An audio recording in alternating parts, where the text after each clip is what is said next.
with Sam Seder. The destiny of America is always safer in the hands of the people than in the conference rooms of any elite. Sam Seder. They are unanimous in their hate for me, and I welcome their hatred. We must guard against the acquisition of unwarranted influence, whether sought or unsought, by the military-industrial complex. The Majority Report with Sam Seder. Yeah. Ever get the feeling you've been cheated?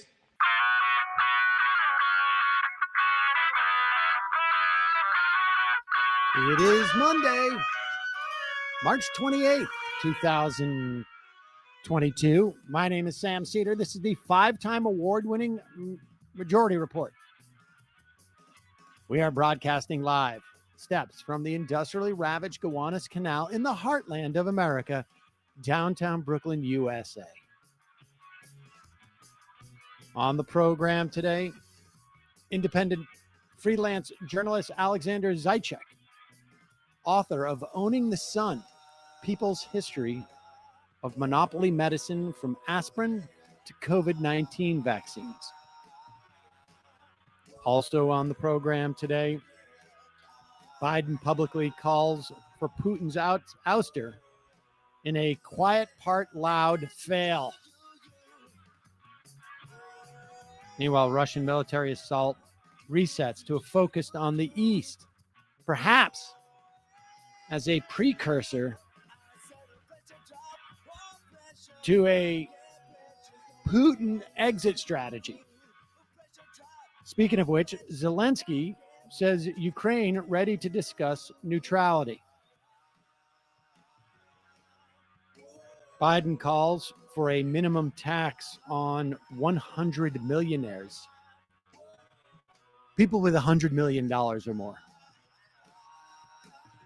Bernie and other Democratic senators, meanwhile, push for a windfall tax for oil and gas producers.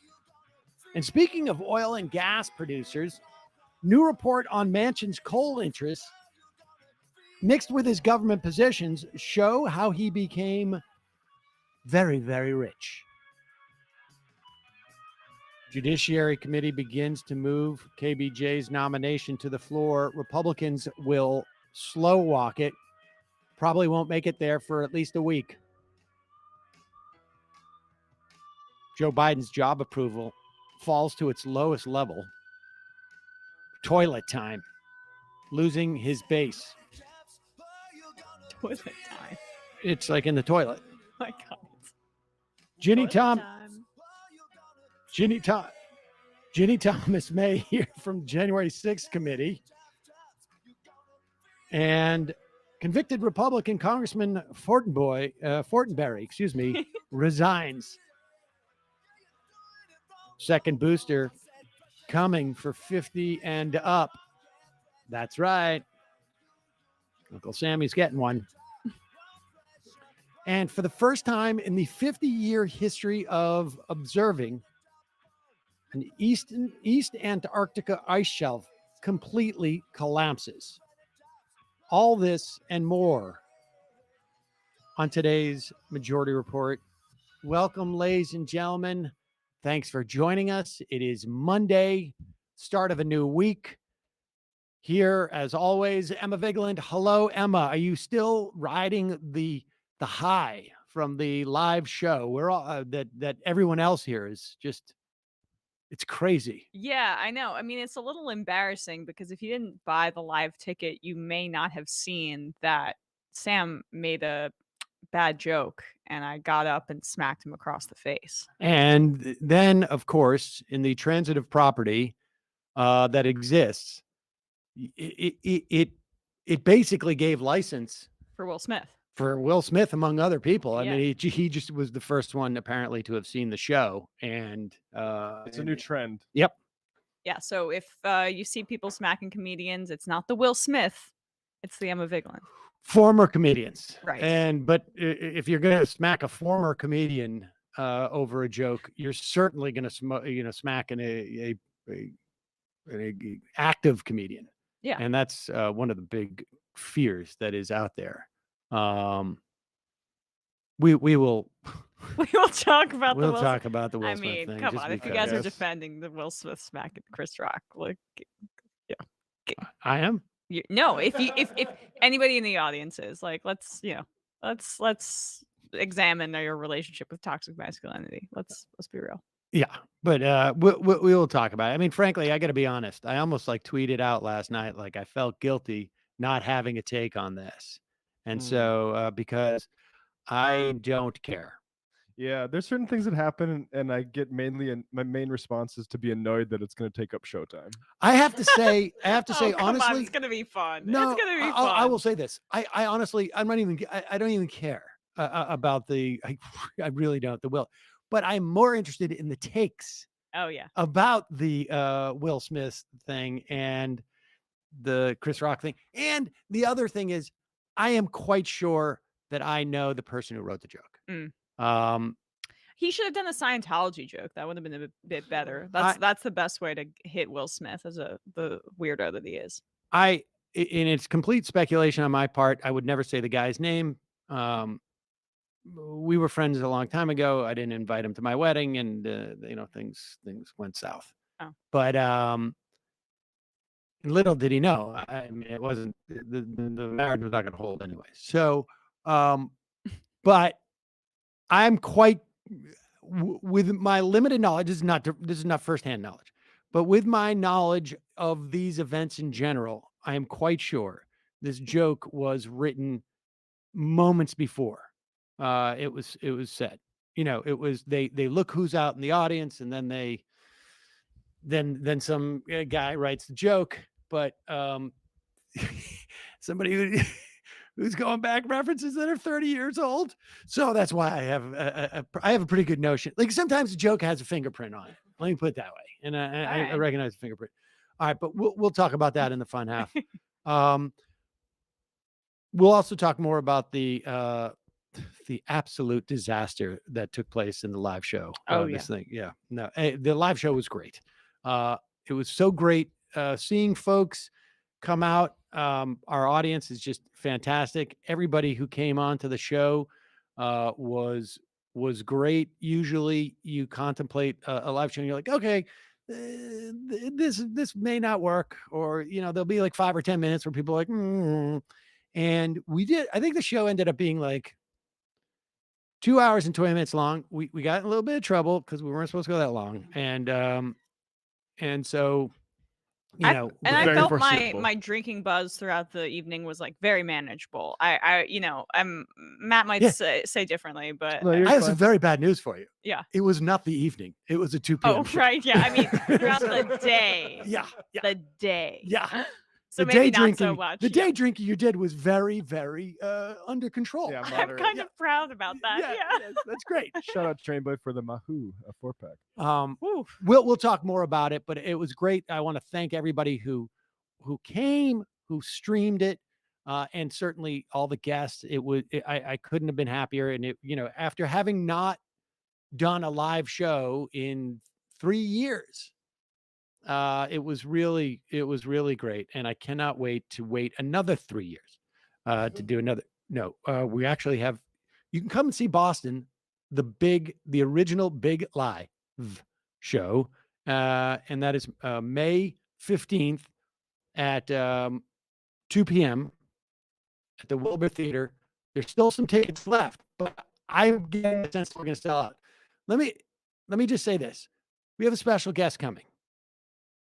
When you get there and find out who the special guest is, which you will not find out until that person enters the stage, you're going to be super psyched. That's all I can say. I mean, you're going to love seeing us too, but you're also going to be super psyched about it. Yeah. All right. Yes, and thanks to everybody for coming out and all the kind words after the show. If you're watching today, it was really, really appreciated for sure. Joe Biden on Saturday delivering a speech in Warsaw, Poland. A couple of things you should be aware of that I suspect. Some of this stuff was walked back by the White House. Also, keep in mind that the American public and a majority of Republicans and independents, not necessarily Democrats, but the numbers are high for the Democrats too, feel that Joe Biden has not been strong enough in his response to Russia. And so I'm not convinced. Sometimes there are times where you say something publicly, you walk it back so that there's two different messages that are out there.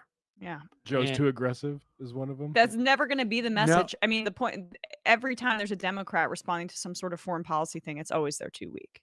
Yes. I mean, so I find this to be a fool's errand, and also what he says here to be dangerous. Absolutely. Here's Joe Biden in Warsaw. They stood for solidarity here in Poland, and together it was an unmistakable and undeniable force of the people that the Soviet Union could not withstand. And we're seeing it once again today with the brave Ukrainian people showing that their power of many is greater than the will of any one dictator.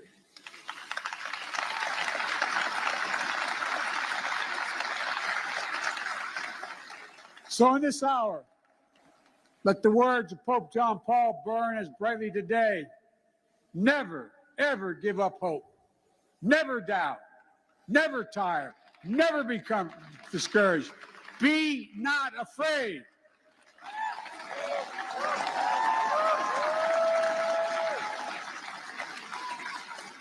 A dictator bent on rebuilding an empire will never erase a people's love for liberty. Brutality will never grind down their will to be free. Ukraine will never be a victory for Russia, for free people refuse to live in a world of hopelessness and darkness. We will have a different future, a brighter future, rooted in democracy and principle, hope and light, of decency and dignity, of freedom and possibilities. For God's sake, this man cannot remain in power. God bless you all, and may God defend our freedom. Yeah, that's not a good thing to say when you're supposed to be brokering negotiations for peace in order to save Ukrainian lives and just lives in general. Honestly. Here's the question. I mean, there's multiple questions. Without a doubt, this is a bad idea to say this, as far as I'm concerned too. I mean, because like you say, it gives Putin a new pivot point as to, like it gives Putin, if the Biden administration, NATO, whomever, the West genuinely wants Putin out, that does not help their case. I mean, that does not, because you do not want Putin to have any type of rallying around him by his domestic critics. And his argument, of course, is like, this is all made up by the West. This is West encroachment, et cetera, et cetera. And you don't want Biden to give him the proof of that. And it's one thing for Lindsey Graham to say it. It's another thing for Biden to say it. Exactly. Which is why, I mean, the White House is saying, oh, this was off the cuff. I have no idea if that's true or not. Either way, it was stupid as hell. Well, that's the thing, is that you get, and it's quite possible, let's put it this way. It's quite possible that Biden was just like, freelancing, for God's sakes, we got to get this guy, out of the country. That tracks with him. Get him. That tracks. It doesn't. It's hard, but it's also quite possible that he knows, like, his polling is down. People want him to be more aggressive with Russia, and that, like, oh, this is my sentiment, but I didn't mean to say it. Who knows? But that's the limits of those kinds of things, right? One, see how easily he's able to just slip into, I'm going to promote regime change easily, right? Like that's just the way that our government perceives these things. But two, that's the limits of looking of popularism or looking at polling for these kinds of things. Because I've liked the way that he's approached diplomacy, and it seems like they're trying to broker diplomacy behind the scenes thus far. But doing that to appease some imagined constituency, I think, domestically, that's dangerous. Very dangerous. Very dangerous. We'll talk more about that as the show progresses. Sam, your camera just went out. That is weird. I will be back. Okay, what the? Hold on. It just seemed like it restarted. That is weird. Maybe we should just take a quick break. Let me refresh ping for 1 second. Hold on. I just got a thing that said that my resolution was changed. Hold on, let me reload and get back in here. Oh, hello, Bradley and Matt. Hey, say hello. That you're zooming in on their camera right now. You gotta. Well, I'm doing mine, so. Oh, it's working on yours? Yeah. Let's see. There we go. I am back, ladies and gentlemen.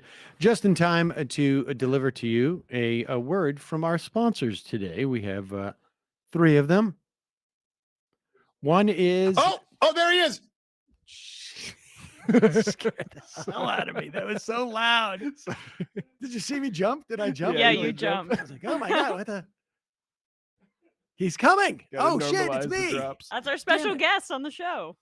In a moment, we'll get to Alexander Zaitchik, who's written a book, Owning the Sun, People's History of Monopoly Medicine from Aspirin to COVID-19 Vaccines. I interviewed him, I think, for the second Peacock show, specifically about Gates or Moderna. I cannot remember which one it was, but we'll talk to him about it because we have no way of searching. Was that New Republic piece? Yes. Yes, I remember you did do that interview. That was a great piece. Anyway. Yes. But meanwhile, very important these days, stay hydrated. Well, it's always important to stay hydrated. Baseball season has started, at least for me and my son, coaching once again. And we go out, we go to the park. Can I get one of those, Gatorade type of drinks? He says, as we go by the thing. And I'm like, no, there's garbage in that. But you can have some of the hydration drink or sports drink, whatever I called it to him, that I have in our bag, which of course is Liquid IV. Liquid IV contains 5 essential vitamins, B3, B5, B6, B12, and vitamin C. Its multiplier in 16 ounces of water hydrates faster and more efficiently than water alone. Comes in great flavors: watermelon, lemon, lime, strawberry, pina colada, and more. And Liquid IV is made with premium ingredients. It's non-GMO, free from gluten, dairy, and soy, as opposed to those garbage ones that they sell in the park. Well, they sell them everywhere. Yeah. Science of cellular transport technology is what makes Liquid IV so effective. It's designed to enhance rapid absorption of water and other key ingredients into the bloodstream, because certain minerals, I don't know the specifics, but I do know certain minerals, provide better transport of other minerals and vitamins into your body. Liquid IV is on a mission to change the world. The company has donated over 20 million servings globally. So check it out. Grab Liquid IV in bulk nationwide at Costco. You can get 25% off when you go to liquidiv.com. Use the promo code MajorityRep at checkout. I got my tangerine right here with me. That's 25% off anything you order when you use promo code MajorityRep at liquidiv.com. Experience better hydration today. Liquidiv.com, promo code MajorityRep. Check it out, folks. Also, the jobless claims, I believe, were at their lowest levels since 1969 this past week, or maybe it was last week. And right now, there's all sorts of reports that you're seeing at least, some, or maybe even majority of employers are trying to enhance the employee experience and make that a top priority in 2022. I was actually talking to a buddy of mine who, he was saying he's going back into the company. He said, it's really crazy because we lose a lot of people after the first 6-8 months. And he's talking about stuff like onboarding and this and that. Yeah. He's like, and they don't really, it ends up being a problem for us. We can't, it's hard to get employees that fit properly. and keep them happy at their place. And I didn't say you should try ZipRecruiter because it's not the type of conversation we were having. But ZipRecruiter is what did it for us here at the Majority Report. ZipRecruiter's matching technology helps you find the right people for your roles fast. Right now, you can try ZipRecruiter for free at ZipRecruiter.com/majority. The best time to look for new employees is when you don't need one, folks. Because you don't want to, get that 2 weeks notice and then be like, what am I going to do? ZipRecruiter uses its powerful technology to find and match the right candidates up with your job. Then it proactively presents these candidates to you. Super easy to review the recommended candidates, invite the top choices to apply for your job. That, of course, encourages them to apply faster. They see that you want them. ZipRecruiter's technology is so effective that 4 out of 5 employers who post on ZipRecruiter get a quality candidate within the first day. That's what happened when we used ZipRecruiter. Well, I got a bunch of actually really quality people in the first day, but it reached out, found Brendan, brought him into our system. I was able to organize the whole thing because their UI is fantastic. That means user interface. Yeah. Thanks. And I did not coin that phrase. And ZipRecruiter was great. And then we got Bradley through Brendan. So ZipRecruiter continues to pay dividends. You can find the right employees for your workplace with ZipRecruiter. Try it for free at this exclusive web address, ZipRecruiter.com/majority. That's ZipRecruiter.com/MAJORITY majority. ZipRecruiter. It is the smartest way to hire. And lastly, you got a small business. A lot of people doing more like, sort of side hustles, whatever it is. You're Matthew Film Guy. You're auctioning off all sorts of things. You got to ship them out. But don't forget, time is money. You don't want to waste either. By leaving your office or waiting in the line, maybe at the post office or whatever it is. Well, stamps.com lets you print official postage right from your computer, and it saves you money in the process in 2 different ways. One, you're not spending time that is not productive, and so you get more leisure time. Sometimes, time can be money. And also, literally, there's huge discounts. For more than 20 years, Stamps.com has been indispensable for over 1 million businesses. And with Stamps.com, you get discounts you can't find anywhere else, like up to 40% off U.S. Postal Service rates and 76% off of UPS. Doesn't matter whether you're an office sending invoices, whether you've got an Etsy shop or a Depop shop, as it were, full-blown warehouse shipping out orders, Stamps.com will make your life easier. Get access to all the post office and UPS shipping services you need right from your computer. You just need a computer and a standard printer. Nothing else. Super easy to get this going. Mile and I are starting to look at it for her Depop business. Oh, nice. Because I'm taking the hit. I know. I've heard she's taking advantage of you. Totally. But in an entrepreneurial way. Yes. She's both being an entrepreneur and an entrepreneur when it comes to taking advantage of me. But if I can knock down her shipping rates, that comes back and helps me. Stamps.com is also the way back in the day when I was sending out DVDs. Meanwhile, stop overpaying for shipping with Stamps.com. Sign up, promo code Majority Report for a special offer that includes a 4-week trial, free postage, and a digital scale. No long-term commitments or contracts. Just go to Stamps.com, click on the microphone at the top of the page, enter code Majority Report. All of these links will be in our YouTube and podcast descriptions. And as always, if you want the free show, free of commercials, become a member. Join themajorityreport.com. Okay, quick break. And when we come back, we'll be talking to Alexander Zaitchik.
We are back. Sam Seder on the Majority Report, on the, what do I say? On the phone, on the Zoom, whatever. It's not the Zoom. On the line. On the ping, on the line. We have freelance journalist Alexander Zaitchik, author of Owning the Sun, A People's History of Monopoly Medicine, from aspirin to COVID-19 vaccines. Alexander, thanks so much for joining us. Really appreciate your having you here. I'm here with Emma Vigeland. It's a pleasure. Thanks for having me. Let's start at the real beginning. I mean, like this dynamic of patents and of particularly in the context of medicine. But let's talk about where this. We have patents called for in the Constitution of the United States, obviously. But let's talk about the sort of prior to that. Where we start to first see this type of like notion of intellectual property, I guess loosely said, and then we can move into patents as why we have them in this country. The interesting thing about patents is they sort of begin life as a negative, not as a positive, because in Elizabethan England, there was a general ban on monopoly that was a way to constrain crown power. And the patent system was a carve out within that general ban on monopolies.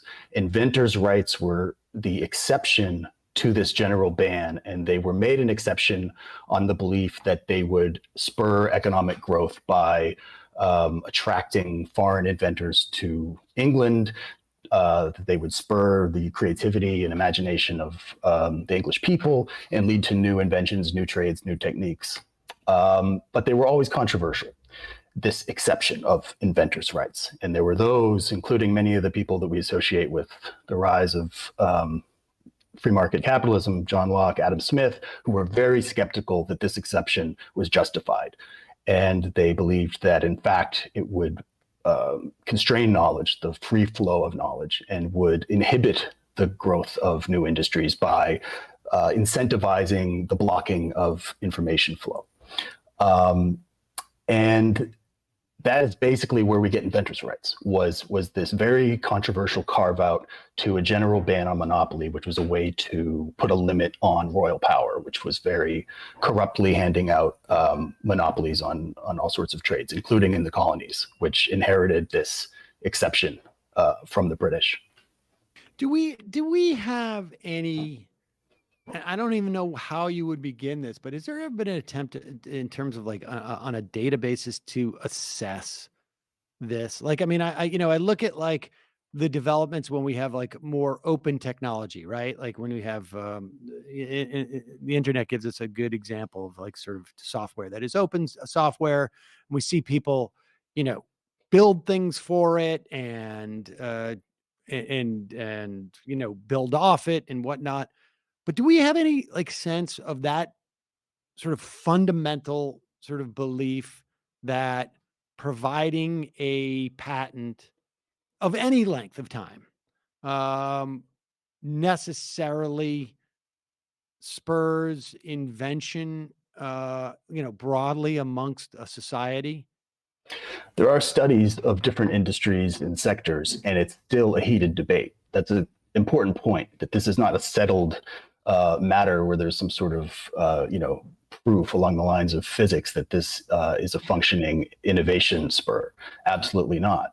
And there is considerable evidence that the opposite is true, beginning with the entire history of scientific advance before we had patent systems, where somehow innovation happened without the dangling fruit of becoming a billionaire during a pandemic.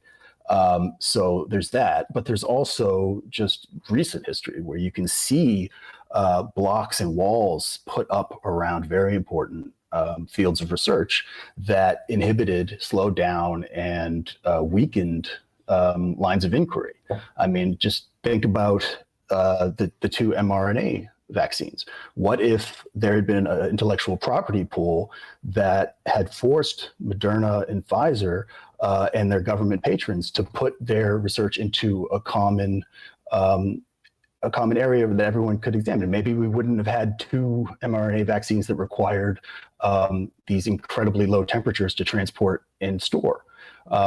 We might have been able to have advances there. So yes, it's a valid question, and one that is very much a subject of debate still. And I would also guess that, I mean, outside of the innovation in and of itself, there's also a gatekeeping quality to it as well, right? In terms of how one can develop connections to secure patents, the money that's involved. Can you talk a little bit about how that keeps some people out of the process? Well, yeah, I mean, it's an incredibly political institution, the patent system. By definition, it is the government intervening in the economy to protect rights of what is now mostly corporations. It used to be, sole inventors, these backwoods kind of the myth of the backwoods lone genius, which has not been true for a long time. So now it's basically the government intervening to protect the rights of large corporations, which is extremely political. And grotesquely so, because those corporations have now gamed the patent system to the point where the government is no longer even really the one calling the shots, but the industries, especially in pharmaceuticals, are obliterating the constitutional mandate of the patent system and the rules that had been applied to it for a long time. Now you've got these monopolies that go on for 50 years. They're basically de facto endless monopolies when they were supposed to end after a certain number of years. I want to get back to that obliteration in a moment, but also, while we're still on sort of like the, broadly speaking, the general topic of assessing the value of patents to society at large, there's also a tremendous amount of things that have been developed. I know this from having talked to some medical VCs, essentially. There's also a tremendous amount of things that have been developed, particularly in the context of medicine, that would be incredibly helpful to people, but the whatever company could not find a way to necessarily make it profitable. So they sit on these patents as a way of making sure that nobody else finds a way to make it profitable.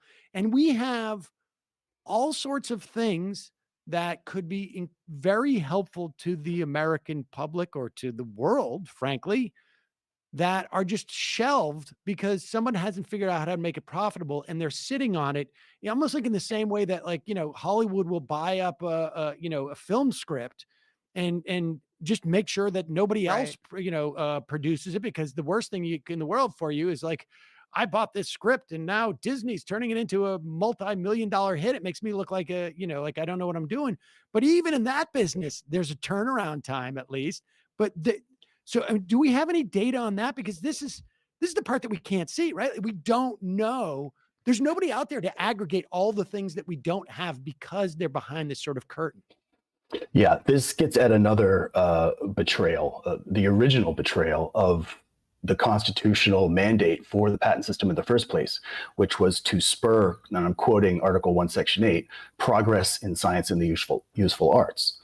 The idea that a patent could be purchased like any property right or protected like any other piece of property for the purpose of obstruction and to protect market share and block the development of that idea or knowledge, to block progress in science and the useful arts, is directly counter to the language in the Constitution. And it unfortunately has been happening since the rise of the corporate research lab in the Gilded Age. That's really when we started to see this behavior. And the courts stamped their approval on it. They basically rejected the constitutional language and said, no, it's just a piece of property like anything else. And there are some very famous instances of the government intervening to wrest those patents out of the hands of defensive corporations, using them defensively in the public interest. And one of the most famous examples of that is in 1954, the Eisenhower administration took a crowbar to the Bell Labs patent vault and basically disseminated all of the technologies that resulted in what we now call Silicon Valley. Transistors, early solid state transistors, lasers, or all that early technology in the 50s was diffused as called for in the Constitution, not because the patent system was functioning, but because it had become this sclerotic corporate defensive fortress tool, and the government had to step in and smash it. And there are other instances of that. It should happen a lot more often, but yeah, it's a problem, and it's been one for a long time.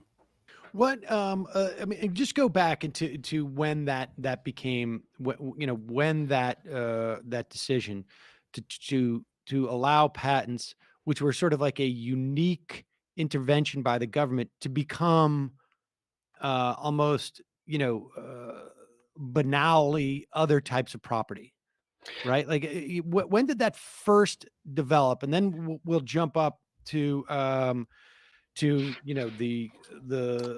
late 70s, early 80s, when this thing sort of like gets really sort of hypercharged, I guess. You start to see the seeds of that legal revolution in the Jacksonian years. He thought that he was democratizing the patent system by turning the patent into just a piece of physical property that could be done with whatever you wanted if you were the owner. And it started to really gain steam and undermine the constitutional basis of the patent system in the 1880s, 1890s, with the rise of these huge corporate research labs. Westinghouse, Alexander Graham Bell is probably the best known of them, in which they, embraced this old idea of the Franklinian genius. But in fact, their corporate practice with regard to patents was undermining the soil that gives rise to the lone individual genius, because they can't research anything because these patent thickets are amassed by these corporate research labs and these corporations. So they were in fact choking off the possibility of future Franklins, while embracing this idea that had become completely anachronistic. And in the New Deal, that's when you have the government finally say, wait a second, this is a folklore that you guys are talking about. The patent system does not in any way resemble this myth from the early 19th century. It has in fact been degraded and corrupted, and the government has to step in and intervene, or else this is just going to get worse and worse, which is in fact what's happened. Okay, so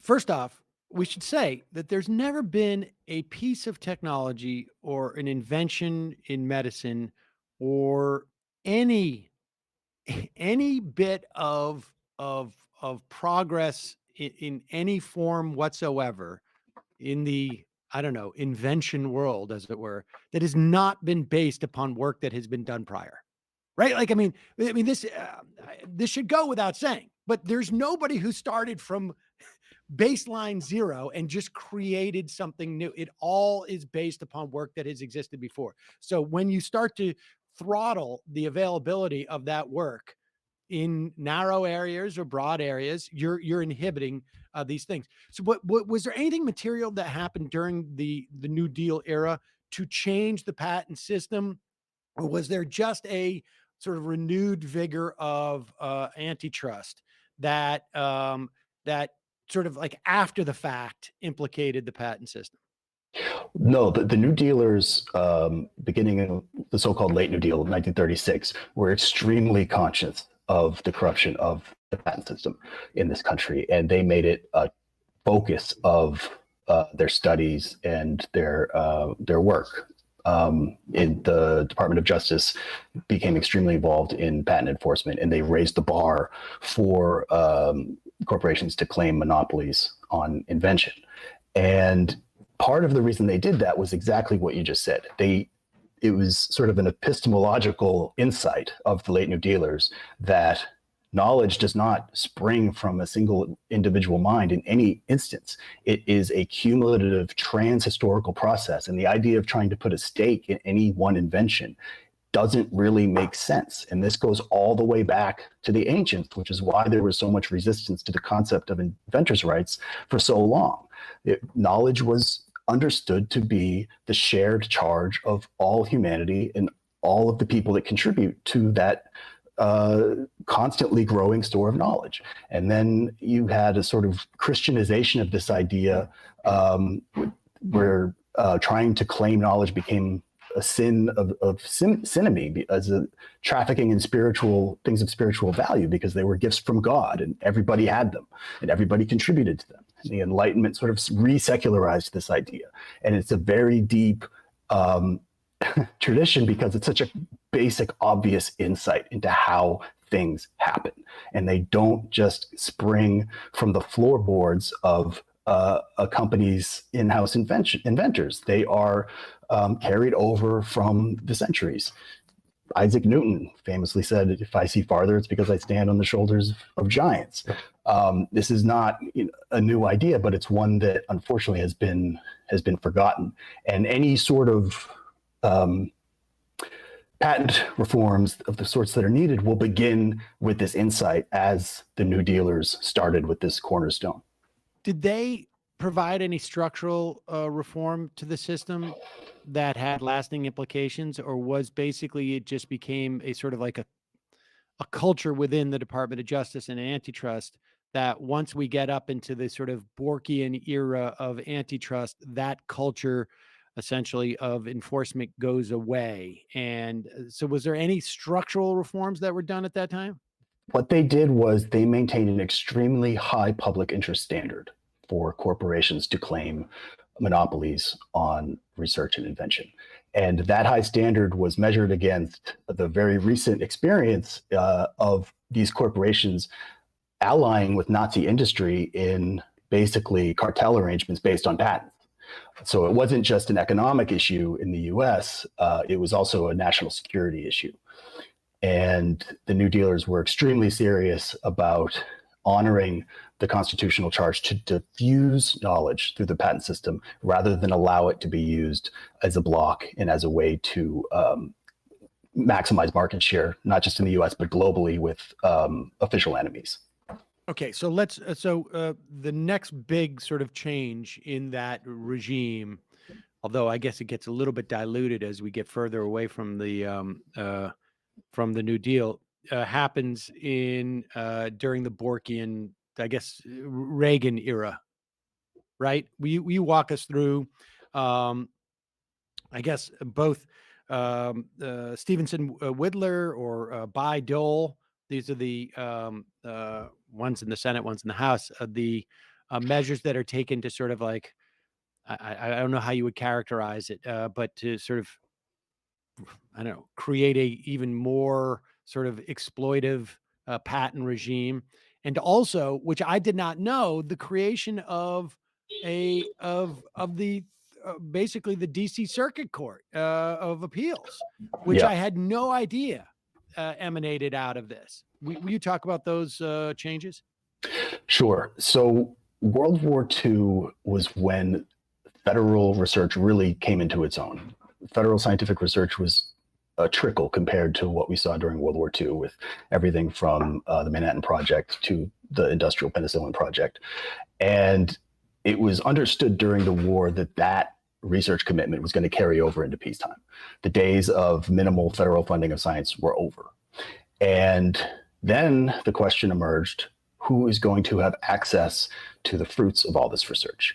And the history of the United States up until that time had been mixed. There was a dangerous precedent in World War I where the corporations walked away with all the patents and then ended up becoming large corporations allied with the Nazis for the next World War. And the New Dealers were determined to avoid that happening again. And they wanted to institute a policy, a default government patent policy, where research that was funded by the US Treasury would retain into the hands of the government and the people. It would be under public control.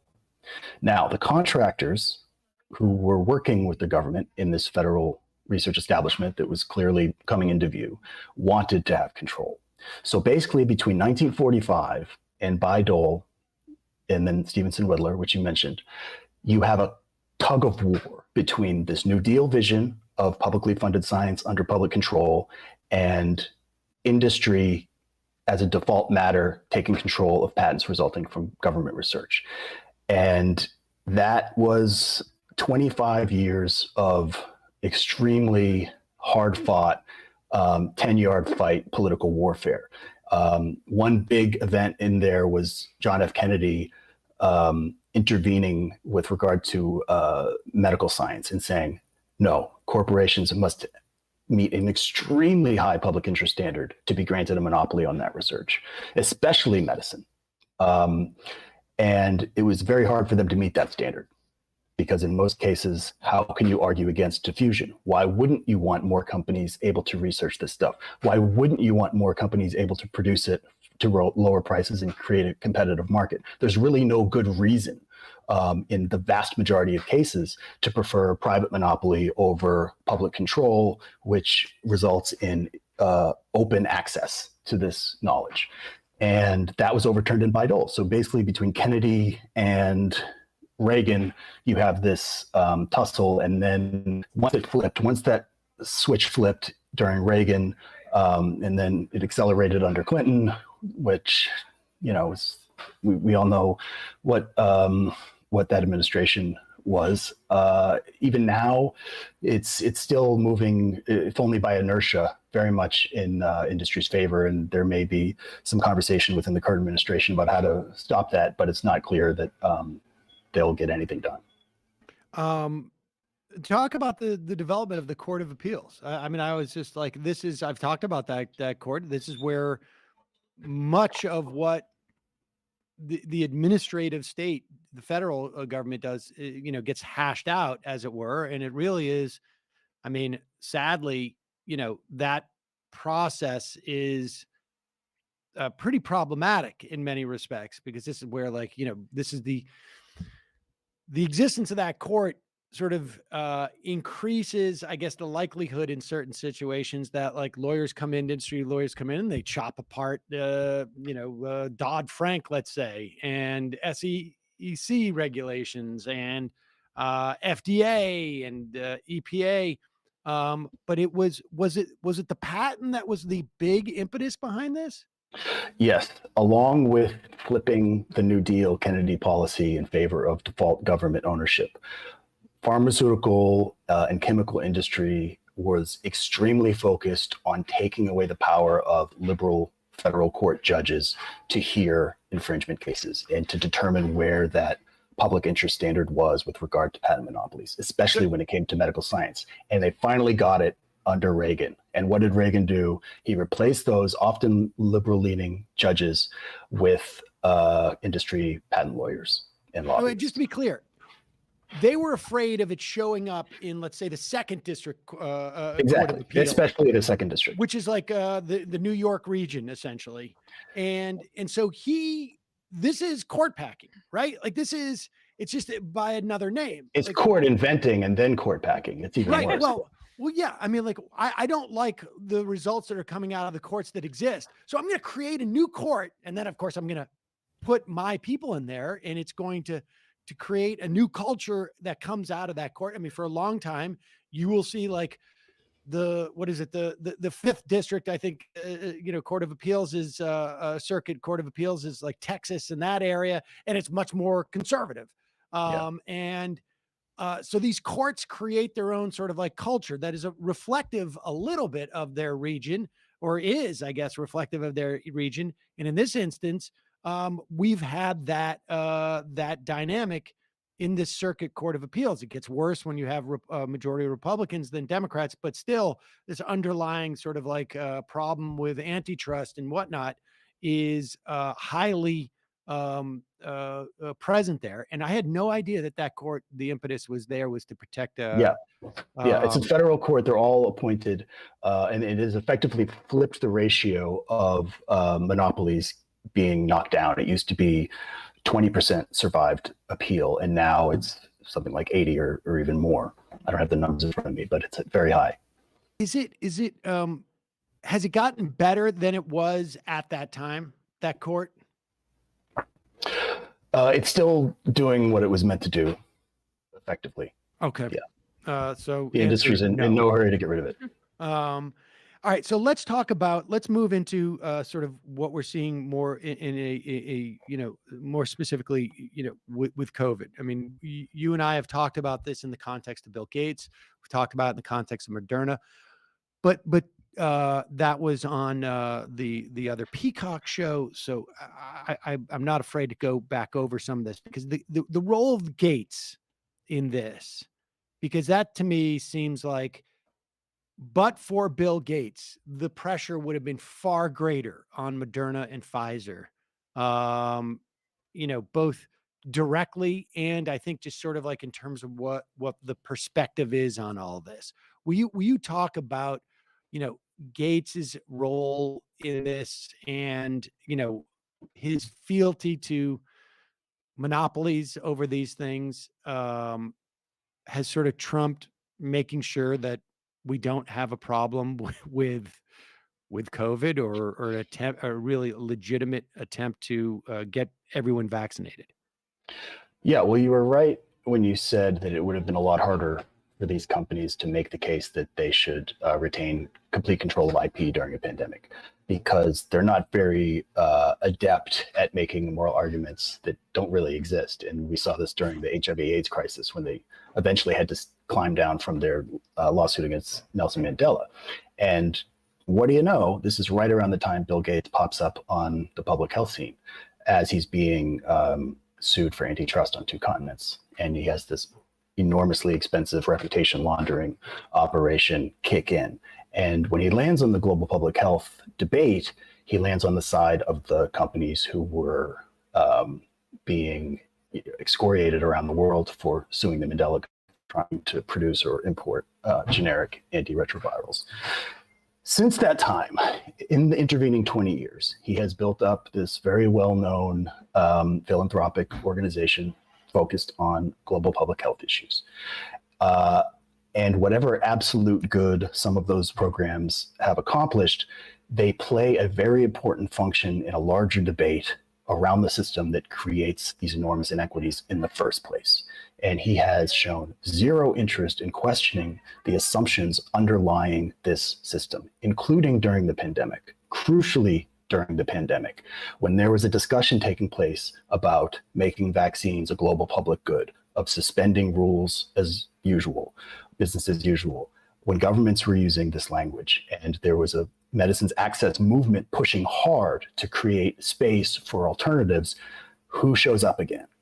Bill Gates, the good guy, with a solution that he claims can solve this problem. And he says, look, we don't have to suspend business as usual. We can have equity. We can solve all these problems. Suddenly you have medicine access groups on one side, the industry on the other, and then a triangulation taking place. And the more you look at Bill Gates's role in his groups, the harder it becomes to avoid the conclusion that he's essentially running an extremely effective interference operation for the pharmaceutical industry, because these conversations take on a very different dynamic when he's in the picture. But that's how that's how he became a very wealthy man, is by propping up intellectual property rights, and both in his, the computer field, and now he's taken that to the global stage in terms of global health. Like, that is what is so fascinating to me. And there are some cracks in his public persona as this big philanthropist, but can you talk a bit more about how he specifically has laundered his role in keeping drugs away from people, and protecting intellectual property, and making it seem like he's actually some sort of benevolent billionaire who's providing those drugs for the rest of the world? Yeah, I mean, you're right that it's who he is in a very fundamental way. But the weird thing about Gates is it goes back even before he made his money. When he was just a geeky teenager, sort of getting his toes in the early Silicon Valley scene, he was writing these screeds against the open source ethos of the early Silicon Valley, which was partly a result of that Bell Labs antitrust suit that we talked about earlier, because the Silicon Valley understood that that's kind of where they come from. And also there's the psychedelic influence, who knows? But Gates was like this lone figure early on, arguing very loudly and obnoxiously for knowledge monopolies, even as a teenager. It's kind of bizarre. So yes, this is who he is. And in the context of the 2 great pandemics of the last quarter century, he has come down with all of his resources and influence to try to keep the global IP regime, as enshrined in the World Trade Organization's TRIPS regime, very much firmly on its rails. And he has devoted all of his influence in the media, his financial influence, his influence in international institutions, including the World Health Organization, to make sure that argument does not proceed and that IP is enshrined under all circumstances, including global public health crises. Has the failure to get the world vaccinated, and the failure of was it COVAX, right? Is the thing that came out of the UN? Yeah. Has that failure been sort of like digested and people have reacted to it, or is it just sort of like it feels like it's just sort of like filtered into the ether and nobody's really talking about it? Because he had specific sort of like proclamations as to how this was going to go, and it didn't go that way. No, it didn't at all. You're starting to see some reckoning there. The Washington Post had a piece, I think a week ago, that pretty much went down the list and explained the timeline and the major conceptual failures of COVAX. Interestingly, Gates was barely mentioned, even though it was pretty much staffed by his people and run by his people and was very much his brainchild. I understand that the entire project was really just a way in which to sort of intercede in the idea that there's going to be shared knowledge for all of these vaccinations. Yeah, at the time that he introduced COVAX and the accelerator of which it was a part, because it also dealt with therapeutics, the larger framework, there was a mechanism being developed within the WHO called the COVID Technology Access Pool, which was going to be a globally shared resource in which all governments and corporations would temporarily, for the duration of the pandemic, place their IP. So there could be, research without walls. The idea it would accelerate development and also accelerate scale up, because once you have vaccines and therapeutics, you have to make a lot of them if you have a pandemic affecting billions of people. And he showed up, he landed and he said, no, none of that's necessary. And he used his influence, his many armed influence, to basically steer governments away from it. And basically say that the companies are right. We can tap into the better instincts and charity and benevolence of big pharma, and their patron states can solve this problem without any outside the box thinking. I mean, that's a kind of a macro copy of what we see here in the United States, where philanthropy is a way to avoid taxation and larger cuts into the coffers of rich people and corporations. And then on the international level, waiving IP would stop the gravy train, even though these pharmaceutical companies made a ton of money as is, but it would stop eventually if you were to waive IP. And so then there's like conversations about, let's make it about donations, because then it's all on your terms. Yeah, it's much more friendly terrain for corporations whose main and only concern is maintaining IP. And it's worth remembering that at the beginning of the pandemic, when the first billions were offered in Operation Warp Speed, a group of Democratic congressmen tried to revive this older liberal tradition of publicly funded science in the public interest under some minimal public constraints. And what was pharma's response?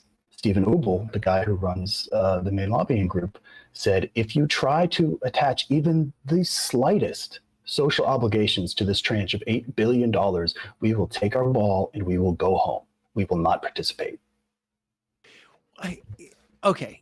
I understand that threat, and I also just need to like editorialize for a second. The reason why you don't want to allow for the existence of billionaires is because I think Bill Gates is not doing this to make money as much as like the guy's a loon about this stuff, and it's his ideology. And it just so happens that because he's a billionaire, he gets to impose his ideology on the entire world when it comes to vaccinations. That's just like, you should not be allowed to have that much power in a country or the world, period. End of story. But this part about we'll take the ball and go home. Two-part question. One is, was it within the ability of the U.S. government to say, fine, because there's other people who have other balls, and if we develop this with our money, they're going to sign up for it. A and B, do we have a sense of like just how much money was expended on the development of these vaccines? We can take the mRNA, we can also take the Johnson & Johnson, and how much money was expended on the development of these vaccines in pure dollar amounts versus the amount that the US government either gave them as, money directly in terms of the development for those vaccines, or in the promise of whatever you come up with, we're going to give you $1 billion worth of orders, which is like, if I'm going to start my podcast and someone comes up to me and goes like, look, we're not going to put any money into you, hiring people and putting the computers, but we're going to promise to buy $1 million worth of advertising from you, regardless of what you come up with. I'd be like, all right, I'll put that money into these computers because I know I get $1 million coming. And that's sort of the deal that we had with Pfizer, right? Something like that. Regarding the ease with which we could have walked away, it would have been a lot easier if there hadn't been disinvestment or a complete rejection of the creation of some sort of public sector with pharmaceuticals.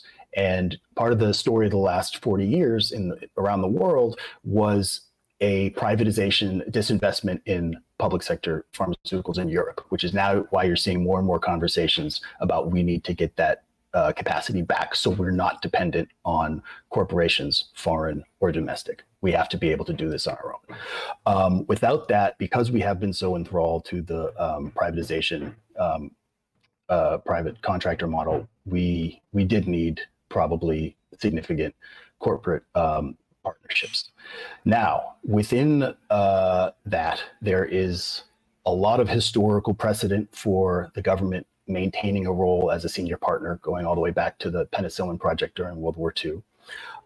There are legal rights the government has to perform that role, even outside of an emergency context, as during the pandemic. I'm sure you've talked about a lot of these on the show, not just in Bayh-Dole, but the Defense Authorization Act. There are a lot of levers in the government toolbox that could have been used that just were not. I mean, basically, the industry got what it always gets and what it has come to expect as its birthright, which is everything on its terms with zero demands in the public interest or the government making any sort of even feigning self-respect in terms of enforcing the rights that any industry would themselves claim under a similar arrangement. These companies would never in a million years forfeit the rights that the government does on a routine basis with these contracts. Well, it's fascinating stuff. Alexander Zaitchik, author of Owning the Sun, A People's History of Monopoly Medicine from Aspirin to COVID-19 Vaccines. This is... I love the title. It's a really important book, I think, for people to understand this dynamic, and because it tells the story of both this dynamic of socializing the costs and privatizing the profits. It tells the story of the implications of that, particularly in terms of medicine, where we have, God knows how many people have died and will die because of the privatization of these vaccines. And it also tells the story of like how sort of incrementally, it's almost like the frog in the boiling water. First, you limit the capacity of governments to produce these things. Then you give them these companies the leverage, and then it's it's off to the races. I really appreciate your coming on, and we will put a link to Owning the Sun at majority.fm and in our podcast descriptions and whatnot. Really appreciate it. Thanks so much, guys. Thank you. It's been a pleasure. All right, folks. It is time for us to head into the fun half of the program, wherein we will take your phone calls.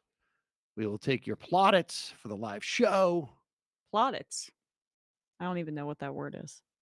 It's possible I made it up. It's like applause, right? Yes. Isn't it? It's like congratulations. Like if you applaud something, you're given it plaudits. Yeah. Wow. Okay. No. Learn Is it something not new every a- day. No, I'm Like it's very easy to question my use of the words, but I think it's plaudits. I think Right? that works. Yeah. no, it's names you have issues with, not really words. No, it's with names. Yeah. But I also there are times where I realize that I'm old, and words that I think just have gone out of favor. Yeah, I don't hear a lot of people saying plaudits anymore. Like for me, like I go, everybody says plaudits. I love the plaudits. Thanks, Like spelled like plaudits. Plaudits. Yeah, if I yeah, remember expression of praise or approval. I mean, that's Yeah. on me for not knowing that. You should have known that one because that is one of those big words that comes up a lot in a sporting context. Like It does? the plaudits, like an athlete, like the ESPYs or something. You'd hear about plaudits. I feel like There are times Really? where I just sort of feel like the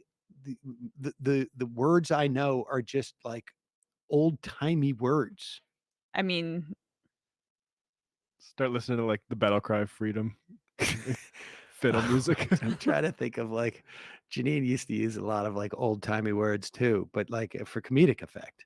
And now I was just trying to say, look, come hither. right. Anyways, Hither and thither were nice. yeah. Should bring that back. Oh, back in the mid 70s, everybody used that. Folks, it's your support that makes the show possible. You realize that by now, don't you? You can become a member at jointhemajorityreport.com. When you do, you not only get the free show free of commercials, you get the fun half too. And you get other great things. Oh, we're going to release the live show for members. Oh, nice. In fact, we should do I that forgot to today. ask. The live stream went off without a hitch. My understanding is it totally did. Nice. And we have the link to it, right, Bradley? So let's we're going to upload that for members. We will go public with it, and maybe we'll put some clips up too. In the coming days, if not weeks. But members are going to get that bad boy. Oh, no. What? No, I mean, they'll be fine. Samantha said. Yeah. Oh, right. It's just like that now it's going to be public, what we did at the live show. Well, it was sort of public before. Yeah, I guess that's true. Well, now all the right wing is going to clip it and stuff like that. Yeah. Illuminati Kid says Emma wasn't around for the years of Sam using turpitude incorrectly. That's true. That is true. Yeah. What is turpitude mean? Is it like turpentine? Turpitude, I thought, I can't remember what I thought it was now, but I did like sort of like completely forget. I completely banned it from my J.K. Rowling's got a turpitude. Oh gosh. It is depravity or wickedness. Yes, and I think I was using it as like the opposite. Gumption or something. No, I was using it as like moral turpitude. I thought was like like almost like integrity or something. I may have used it backwards. But it was the opposite. It turns out to be the opposite. Okay. So I was around. People do that also with a cursory. I find. Oh, because cursory is meant to be more of an in-depth look, but people say it's just a glance. No, it's opposite. It is not in depth. Oh, bingo. Wait, so I was doing it right then. No. It is people think it is supposed to be in depth. Who thinks that? No, a cursory glance. Yeah. Well, I feel like there were people who. Well, that makes me feel better because I have like my share of malapropisms where I miss. Maybe it was I a say different the word wrong. that people used differently, but let's say nuclear, and I'm never gonna change that. No, I grew up under Bush. I still can't spell restaurant. Folks, jointhemajorityReport.com. Also, you. I don't know that we're going to do a live stream of the Boston show. They do not have the same technology that Bell House did. If you can believe it. The Wilbur didn't. I guess the Wilbur did not do live streaming events like the Bell House did. Like when we went to the Bell House in 2019, they didn't have any of that stuff. And now they have this whole setup where there's like, multiple cameras that are there. It was for free. I mean, good for them. Like that's a great way to attract podcasts and stuff like that. Yeah. Yeah. We may shoot it. I'm not sure. I'm looking into all of this in Boston. But I'll tell you now, you're going to want to see this show. Go to Majority Live and click on the link for the Boston show and buy a ticket. There's still a couple, I think probably like 15% of the tickets are left, I think is the number. But this is, what do you call it? Assigned seating. So get in now while the getting is good. The Wilbur Theater is a beautiful theater, though. I don't know if there's a bad seat in the house, to be honest with you. But special guest. Now, John Benjamin and Larry Murphy are not going to be in physical attendance because of the Bob's Burgers movie. Apparently doing press. But Benjamin was kind enough to come to the Bell House one. Yes. Yeah. And they may have a presentation, but I will tell you this. When they told me that they weren't coming, first it was Larry. He said, like, I don't know if I can come, man, because we were going to do press for Bob's Burgers. And I'm like, if we had not secured the special guest, I would have been like, oh, Jesus, how are we going to replace them? And I was like, your loss. Because I know you dudes would have liked to have hung out with this guy or gal or they or them. I'm not going to give it away. Okay. This person in the green room. Now you can't. So sad. Sad. So sad. That could be a clue. So sad. It could be a clue. Maybe it's not. It's Donald Trump, everybody. Matt. I would love to hang Why out would with you Trump do in the that? green room. I spoiled it. All right. Well, how about you spoil for us what's on the in the Matt Leckian media universe? Yeah, the Enterprise universe, or like Star Trek. We have Andrew Perez of the newly rechristened The Leveler, which levelernews.com, which used to be the Daily Poster. We're going to be talking about a pharma front group that has cinemas back and the Coke machine pressing the Supreme Court to crush the EPA, and also another story he's got coming out tomorrow. So that will be Wednesday, patreon.com/left reckoning to get our post game. All right, folks, don't forget. Oh, sorry. I just want to plug this too. For patrons, we talked with Matt McManus. He reviewed James Lindsay's Race Marxism book that just came out that said that CRT is actually Marxism. And we get into why that's extremely confusing. Look, James Lindsay is an autodidact. He's, I think he was taught in mathematics, so his understanding of concepts like Marxism or even liberalism or even history leaves a lot to be desired. So we get into that with Matt McManus. Also, I should say that we're going to post at one point. I know I'm in deep negotiations with Ronald Reagan, but the original video that Ronald Reagan did. Oh my God! The uncensored one. The uncensored one we'll put up. Like we censored him a little bit, which is just like. He loved the fact that we were censoring him because he, of course, has a new Substack called The Posit. Substack. I subscribed. Substack, which is all about the supposed censoring of him, it appears. And it's nice, this conflation of editorial and censorship. Yep. He's like, you're censoring me. And I'm like, well, too bad. And that's why I need to create a Substack. Fit into his whole thing. So we will pause that. He did a supposed expose on me. It was disgusting, full of lies. We will post it at one point. He put the human container in a human container. Yeah. Disgusting. Also, justcoffee.coop. Fair trade coffee, tea, or chocolate. Use the coupon code majority. Get 10% off. Check out Just Coffee. Get some MR blend. See you in the fun half. 3 months from now, 6 months from now, 9 months from now, and I don't think it's going to be the same as it looks like in 6 months from now, and I don't know if it's necessarily going to be better 6 months from now than it is 3 months from now, but I think around 18 months out, we're going to look back and go like, wow. What is that going on? It's nuts. Wait a second. Hold on for a second. Emma, welcome to the program. Hey. Matt. What is up, everyone? No me key. You did it. Let's go, Brandon. Let's go, Brandon. Bradley, you want to say hello? Sorry to disappoint everyone. I'm just a random guy. It's all the boys today. Fundamentally false. No, I'm sorry. Women's Stop talking for a second and let me finish. Where is this coming from, dude? But dude, you want to smoke this 7A? Yes. Hi, me? This me? Yes. Is this me? Is it me?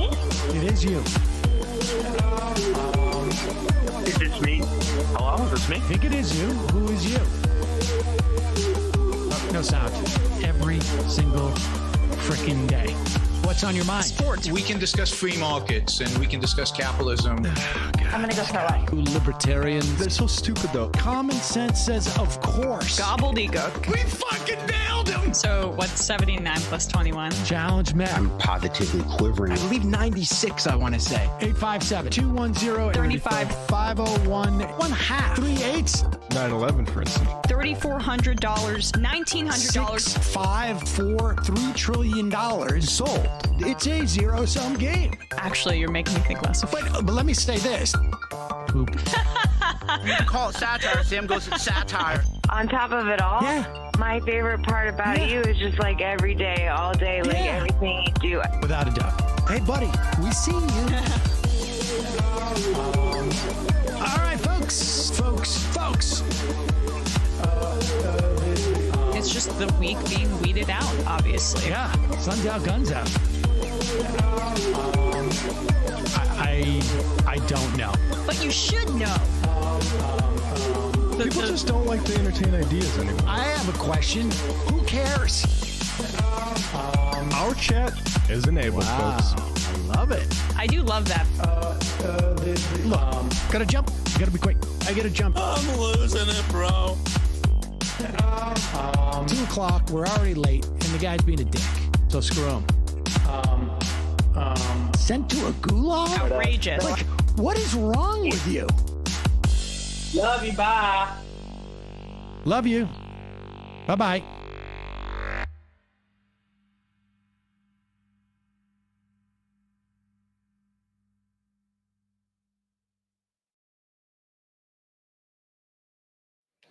We are back, ladies and gentlemen. Emma will be joining us in just a moment.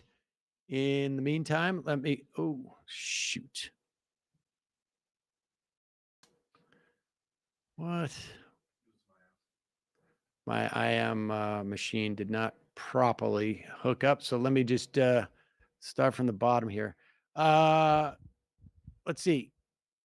Alana Evie. Hey guys, Saturday was incredible. I was the pink-haired guy in the front row howling like a hyena. Oh, that was it was great to have you there. Thank you so much. Sam from Ottawa.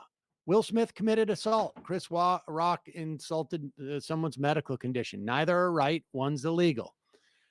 Yes, but Chris Rock didn't, file charges, I guess. Talia from Tampa. Hey, I'm our crew. Figured I'd touch on one of my pet issues, the end of the 40-hour work week. Whenever we talk about wages in the country, we should ground it in discussions of the work week and Social Security for all. My ideal would be 24 hours per week, $24 an hour, and 24 annual Social Security for under 65. But do you think the country could get on board with 30 hours per week, 20 and 10K annual Social Security? I mean, personally, I think there's a system. I guess it's in Germany, like where they do have a 4-day work week. Is it Germany? They're doing this, and I think right now it's going to be tricky because unemployment is low. But I'm for it. For 4-day work week.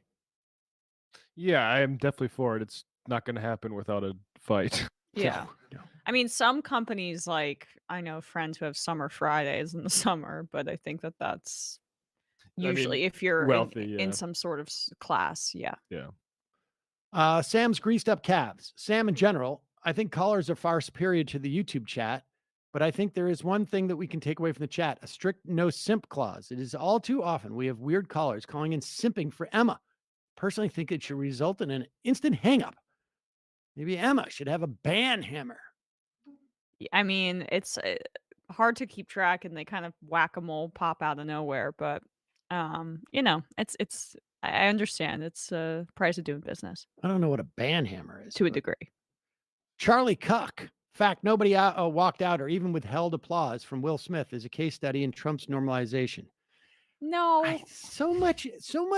There are these like takes about this whole thing that are just like, this is a society-wide thing. No, this is just like another crazy ass, Hollywood celebrity thing. Yeah. Have we figured out how much the Janet Jackson, Justin Timberlake thing ruined society, or right, exactly, encapsulated everything wrong with No, society? like, okay, guys, like Will Smith's a weird Scientologist. I mean, he says he left while then after starting a preschool for Scientologist kids. Like, I mean, look at the manic way in which he talks about himself and his role in society. And I know sometimes that's just Hollywood. And then look at Tom Cruise's videos of him talking about his, like, what light that he has to bring to the world. He's nuts. He's crazy. But and that was a crazy thing to do. This guy's saying the fact that none of the supposedly non-crazy people registered really a large enough response. But I would say that is not a function of Donald Trump. That is a function of Will Smith versus Chris Rock. If it was, and people being uncomfortable in a room and like not fully getting if it's a bit. Oh wait, they're saying after he won the Oscar that there no, was. or maybe it is, but my point is that, like, if it's Gary Busey versus Chris Rock, I can assure you it's a much different response. This is Hollywood. This is Hollywood. If it's Gary Busey walking up there and slapping Chris Rock, much different response. If it's Will Smith walking up there and slapping Billy Crystal, much different response. Seriously. I mean, look. Why? Why is it? Because I don't think Chris Rock is as beloved by, like, these people in the way that, let's say, Billy Crystal. Okay, yeah. Well, then, I mean, that's. I'm talking about the in the room. I love Chris Rock, but in the room. Well, yes, but I'm talking about, like. Well, yeah, Billy Crystal's the ultimate Oscars host, and he doesn't really say anything controversial about others. Right. No, he's got a New Orleans comedy bit that is a little bit controversial, but besides that. About people in the room. Right. Is what I meant. Yeah. Ooh, wow. Okay. Good morning, Sam. Just wanted to let people know that anyone who uses the Edge or Chrome web browser should update it ASAP, as they both have pretty serious vulnerability. This is for Windows and Mac users. Anyway, happy Monday, says Lokai. That sounds right to me. Sounds relevant to Thank our you. interests. Have we considered the rich guy slap fight is actually very funny? We need to expand the political debates next. I mean, I really thought it was staged. I didn't, watch the Oscars. I saw the clip and I'm like, it looked like a very dramatic slap that, like, would have been planned before that. I know that's not what it was. So I thought it was staged until, I mean, God, I thought I watched it live and they cut out the audio in the US broadcast. And I was like, I ran to the other room and I was like, did you see that? Like, and then you look at the Australian TV or the Japanese broadcast and you hear what they're saying. And Chris is like super shaken. I mean, he recovered as well as you could have. Oh, without a doubt. Yeah. The best is best of left. I can understand why Will Smith smacked Chris Rock without condoning it. Can I understand why Will Smith smacked Chris Rock without condoning it? The free speech people seem to think you can say whatever you want. You should be shielded from human reaction. Maybe at a comedy club. I listened to the live show. It was awesome. The sound was so clear. Maybe you can do that show from the Bell House every morning. Okay, so those are two different things. Sam, did the Will Smith slap have a great sense of mise en scene? Also, the comedian you're thinking of, does his name rhyme with Rich Voss? No. Aaron is not cool. Had a great time at the live show. Took my fiance, who had no reference of MR, and she immediately said, crowd is very alt Gen X. Also, I thought the meet and greet would have been outside, ? Yeah, well, we kept the doors open a little bit. Stop the meal. What are your thoughts on Ayanna Presley's response to the slap? It seems understandable for her to sympathize with Smith, considering her alopecia. However, justifying assault as a way for a man to defend his woman from bad jokes feels like it's reinforcing. She deleted the tweet. Toxic masculinity. Well, it is. Okay. And again, I have a lot now. I'm falling into this trap. I don't understand women that like, I mean, again, that it's different because I'm not a Black woman and I don't have alopecia. So I understand it's a sensitive issue. But in terms of just like general women that like when men fight or over them or something, I mean, that is feeding into toxic masculinity. I'm sorry. It just is. But would it have been more appropriate and more endearing had Will Smith went up there, walked up to that's not cool. To That's Chris Rock cool. and said, hey, that was really inappropriate. Yes. And she's got feelings, and walked off. Yes. Okay. but That's all. also did like, and But at the same time, okay, that's fine, and that would have been better 100%. But I also don't think I think your wife or your significant other has agency. Just because they're a woman, you don't need to retaliate on their behalf. Retaliating violently on their behalf is another whole a whole nother thing. And saying something like, "Yeah, that's not cool," I totally get.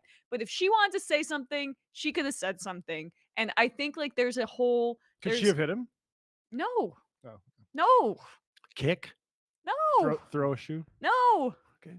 Can't I hit sometimes people. approve of throwing shoes, so you just Yeah, have to figure I out like where. Okay, in well, the the shoe bush. thing, yeah, but but it's No, not I like know. he went. I mean, my guess is he did not know that she has alopecia. That's my guess, and I don't think he's listening. Chris Rock is listening to Red Table Talk every night, figuring. Oh yeah, and Chris Rock didn't even write the joke, so Yeah, he saw her out there, and he saw that her hair looked different, and he made a bad joke. no. Somebody wrote his Okay. writer wrote the joke and brought it out to him. Right. What after seeing her in the audience and indeed, making a lazy or whatever, Of a course. joke that didn't work. Of course. So it's just this is ridiculous. Have you read my email? Thanks for a great show, folks. That should really invent. They should really invent transportation technology so I can come from Europe next time. Thanks for waving to us in the Discord, and a special thank you to Trainboy and Godcat. Loci, the exploit impacts the Samsung mobile browser too. Ray, great to see you guys live this weekend. I'm going to try and see if I can make it to the Boston show. One question I have for the Boston show is the original date in January was to coincide with the MLK holiday. So naturally, you guys wouldn't have the show the next day. With it now on a regular weekend, will you guys just play the Boston show on Monday or something pre-recorded? That's a good question. Been contemplating how we would do that. Maybe we'll pre-tape something. I'm not sure. Dave from Jamaica. I hope the slap can get some comics to stop whining about cancel culture. Sorry, I could not make it to the live show. It was great. Militant apathy. All the peace negotiators were literally poisoned by Putin earlier this month. Do you really think that what Biden said about him is the issue? Well, I don't know what you mean by the issue. I mean, there can only be one issue. I mean, like, let's put it this way. Does Biden, let's say your agenda is you hope Putin is deposed, okay? That, in which I do think at this point, I don't know what Biden personally thinks or what the intelligence services said, but I would be surprised if there isn't a large contingency in the U.S. government and NATO that is like, it would be nice to get rid of this guy, okay? Those conversations are being had. Without a doubt, it seems to be. And I think that happens. It's really a question of like how much you interfere, right? Like, I mean, certainly Putin had an idea who he wanted to run the, be the president of the United States. I don't think that Biden said about him is the issue. I think, I don't even know what that means. I think that if that's your agenda, it's a bad thing to do because it empowers Putin domestically. I think if it's not your agenda, it's a bad thing to do because it's not your agenda and you don't want to give anybody an excuse to do anything. Now, Putin doesn't need an excuse to do anything, but what he does need is a diminishment of or a shift in domestic pressure to see Russia under attack. And Biden phrased it in that way. And that's not healthy for any outcome that you want. That's my point. Sam's Floby. Hey, Sam, Greg Fitzsimmons was talking about an old comic friend of his, Ross Broccoli. And after a quick Google, I saw he was on Who's the Caboose. Now, Ross was actually the lead in pilot season, or one of them. Apparently, he's become a conspiracy nut. Yes, that's true. And he's banned from performing in his new home base of Nebraska, but still performs here and there. Sounds like an interesting guy from Greg's stories. Do you have any stories about this guy? Thanks. I've mentioned Ross on this program many times. I brought Ross on Air America, and he started to talk about his things. What are his things? David Icke and Alex Jones way back. I'm talking 12, 15 years ago. And the lizard people sort of thing. And Ross had some what I would perceive let me put it this way. Ross liked to drink, and I imagine he still does. And we've become a little bit estranged over the years. I got to be honest. But he was the lead in pilot season. In fact, it was his story. Ross was the Energizer Bunny guy. Not Energizer Bunny guy. No. He was in one of those commercials. He was the Holiday Inn guy who stayed with his parents. And he would say, like, could you guys, like, maybe make me breakfast? And they go, like, you think you're staying at a Holiday Inn? There was a big campaign. And from that, he had, like, his moment in LA, in Hollywood, where, like, one story was the Farrell brothers. Is that those guys? The Farrelly brothers? There's some about Yeah. Mary. Yeah. They brought him in, and they wanted him to do, I think, Dude, Where's My Car? Or is that a different thing? Or what? I No, don't know if that's they, one with Ashton Kutcher. yes, but I don't know if they directed that. And maybe it was somebody else. But they were going to offer him Dude, Where's My Car? And then the Farrelly brothers brought him in. And I think he just lit up a joint in the meeting. And they said, we're going to make you a star. And he goes, oh, fuck that. And he got up and left. and another story is, I remember, like, he calls me at like, it must have been like 2 or 3 in the morning. And he calls me, he goes, Seder. I'm like, Ross? Yeah. Who's Jabibi Babizi? And I'm like, what? And he goes, Jabizi Rabizi. And I'm like, Giovanni Ribisi? And he goes, yeah, he just dropped me off. And like, I don't even know where the hell I am. I'm like, what are you talking about? Where are you? I'm in LA, and he just dropped me off at like this bar, and then they wouldn't let me in because they won't let me smoke in there. I'm like, I don't understand anything you're saying to me right now. And he's like, well, okay, well, I was just, he was driving me around. And that, like, you know, stories like that. But pilot season, if I ever put it out again, he's the lead in it. Let's see. Okay. Shoot, I'm on this thing. Okay. Doubling down. I don't think people are taking Ginny Thomas' text serious enough. The language she was using wasn't just QAnon adjacent. It's straight out of the Q drops on 8chan. Spouse of a lifetime appointed Supreme Court justice likely believes in a shadow government, military tribunals, and a secret cabal of blood-drinking elite.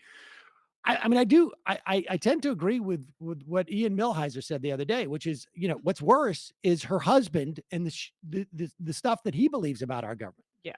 But at the same time, it's reflective probably of what he believes, or what he's open to at the very least. Yeah, what a crazy relationship that must be like. I think about it a little bit too often. Like, they are a match made in hell, and it's just very, very. You rarely get a couple where both are so equally distasteful. Like, it's a step up from Elaine Chao and Mitch McConnell. Benito says, hi, I can understand I can't understand why don't you guys support the American president in his statements about Putin? He has say it as it is. And particularly, I'm happy for it. It is about time to say it all out loud. I bet you anything, if he didn't denounce Vlad in that way he did, the left and you would be complaining that Biden is afraid to say it, that he doesn't have the guts or cojones to say it, perhaps that Trump would say it. Well, you understand us very well. I would say that you are incorrect. We would not be saying he should be calling for Where's his regime change. cojones? Yeah. That is not true. Biden's getting cooked. Please support Biden on the state. I need to hear what is the value in terms of a goal as to hearing Biden say that. I mean, do I think the world would be a better place if Vladimir Putin was not the despotic leader of Russia? Yeah, I think so. Do I think it's helpful to any goal that involves less war, a diminishment of killing? for Biden to say that? No. I mean, I'm open to the argument. If someone could say like, oh, when Biden said this was sending a secret signal to somebody somewhere. But like, who doesn't think that Biden didn't want that? Is it, I mean, are we to believe that there's some general or there's some like, member of the Politburo or some politician in Russia who's like, if only I thought that NATO or Biden didn't want Putin around, then I would strike. But I've got to sit here and cool my jets. People just want something new. They want a new thing said by Biden, and that usually means that it's going to be ramping up the rhetoric, as opposed to what they're probably doing, which is trying to work and securing this neutral status for Ukraine to stop the fighting behind the scenes. But that's not, that doesn't appear like action. I think what Biden has been doing largely has been exactly the right course and tone and restraint and whatnot. And I think just, like that's the ironic thing is a lot of the things, particularly with regards to the no-fly zone, we have supported him. Yeah. Like we've supported his statements, whatever that means. And it's when he says stuff like this, it's when we are critical of him. 2 kids in a trench coat. I agree the patent system needs to be reworked, especially when it comes to medicine. But if we eliminate all patents, wouldn't a company like Amazon use their connections in manufacturing and shipping to undercut any new invention? Well, nothing should be done in isolation, but the same antitrust impetus in which you would get rid of those patents for medicine or other things, or diminish the number of years, is exactly the same, perspective that you would take on Amazon's ability to do that. Nito, greetings from Europe. Keep it up. Alexandria Casio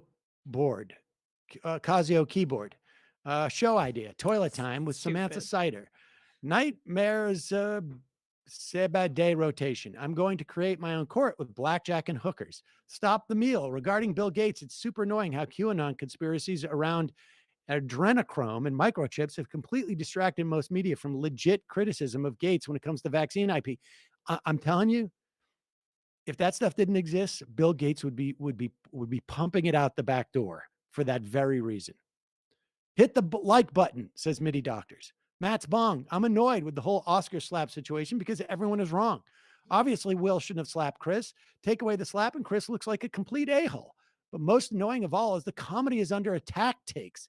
Talk about victim mentality. Anybody defending comedy as opposed to just condemning violence is either a shitty comedian or just a loser. All right, we got to do it. We got to do it. All right. Because we got to. Nightmares said by day rotation. Thanks for a great time Saturday. I didn't get around to stick around the meet and greet, but my spouse and I enjoyed the show very strongly, to use Trumpian parlance. Incidentally, I work for a nonprofit. I spent some of last week delivering apples that were donated to essential workers. The apples are Evercrisps from a local orchard, and despite not being my favorite, made for nice apple crisp. You approve? Evercrisp, not a bad apple. It's fine. Let's see. Communist Dice Clay, the whole Rock Smith situation would only be made more absurd if someone like Bruce Valanche was responsible for writing the joke. Yeah, exactly. Okay. This take and just this take is just sort of, like I say, it's hard for me to really care less about the Will Smith, Chris Rock thing or the Oscars, frankly.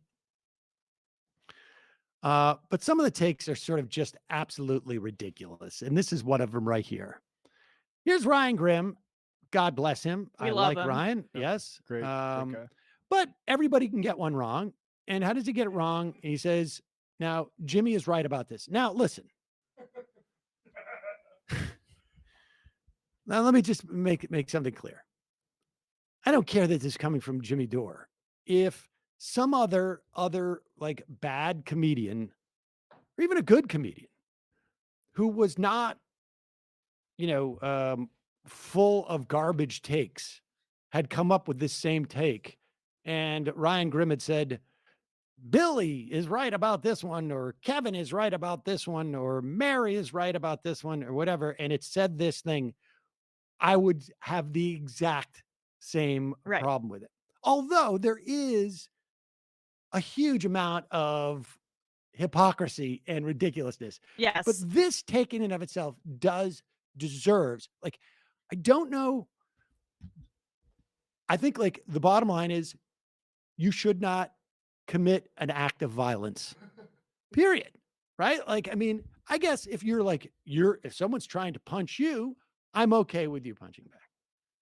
But you should not commit an act of violence. Yeah. And I'll reiterate what I said before. I think maybe the joke was in poor taste by Chris Rock. Fine. I think that largely the story should be. Are we going back to it? I don't know why that shifted in. Oh, Wait, hold off on that. Go yeah, back. but largely the story should be is that like Will Smith is a huge Hollywood actor who seemingly has probably been coddled by a bunch of people, including Scientologists. He's very much in his own particular bubble and found that action was acceptable in a way to respond and defend his wife, which like I have issues with in and of itself because she has her own agency. She can speak for herself. And this is probably going to cause them a lot more trouble than it's worth. But that's it. So here's Jimmy Dore's take, which is hilarious. This is the guy who's like, oh, you don't like it being polite and this and that. And these, he's the one. Didn't he say something about you actually, where he's like, if you went out and talked to working people that you get. Wow, this just came in.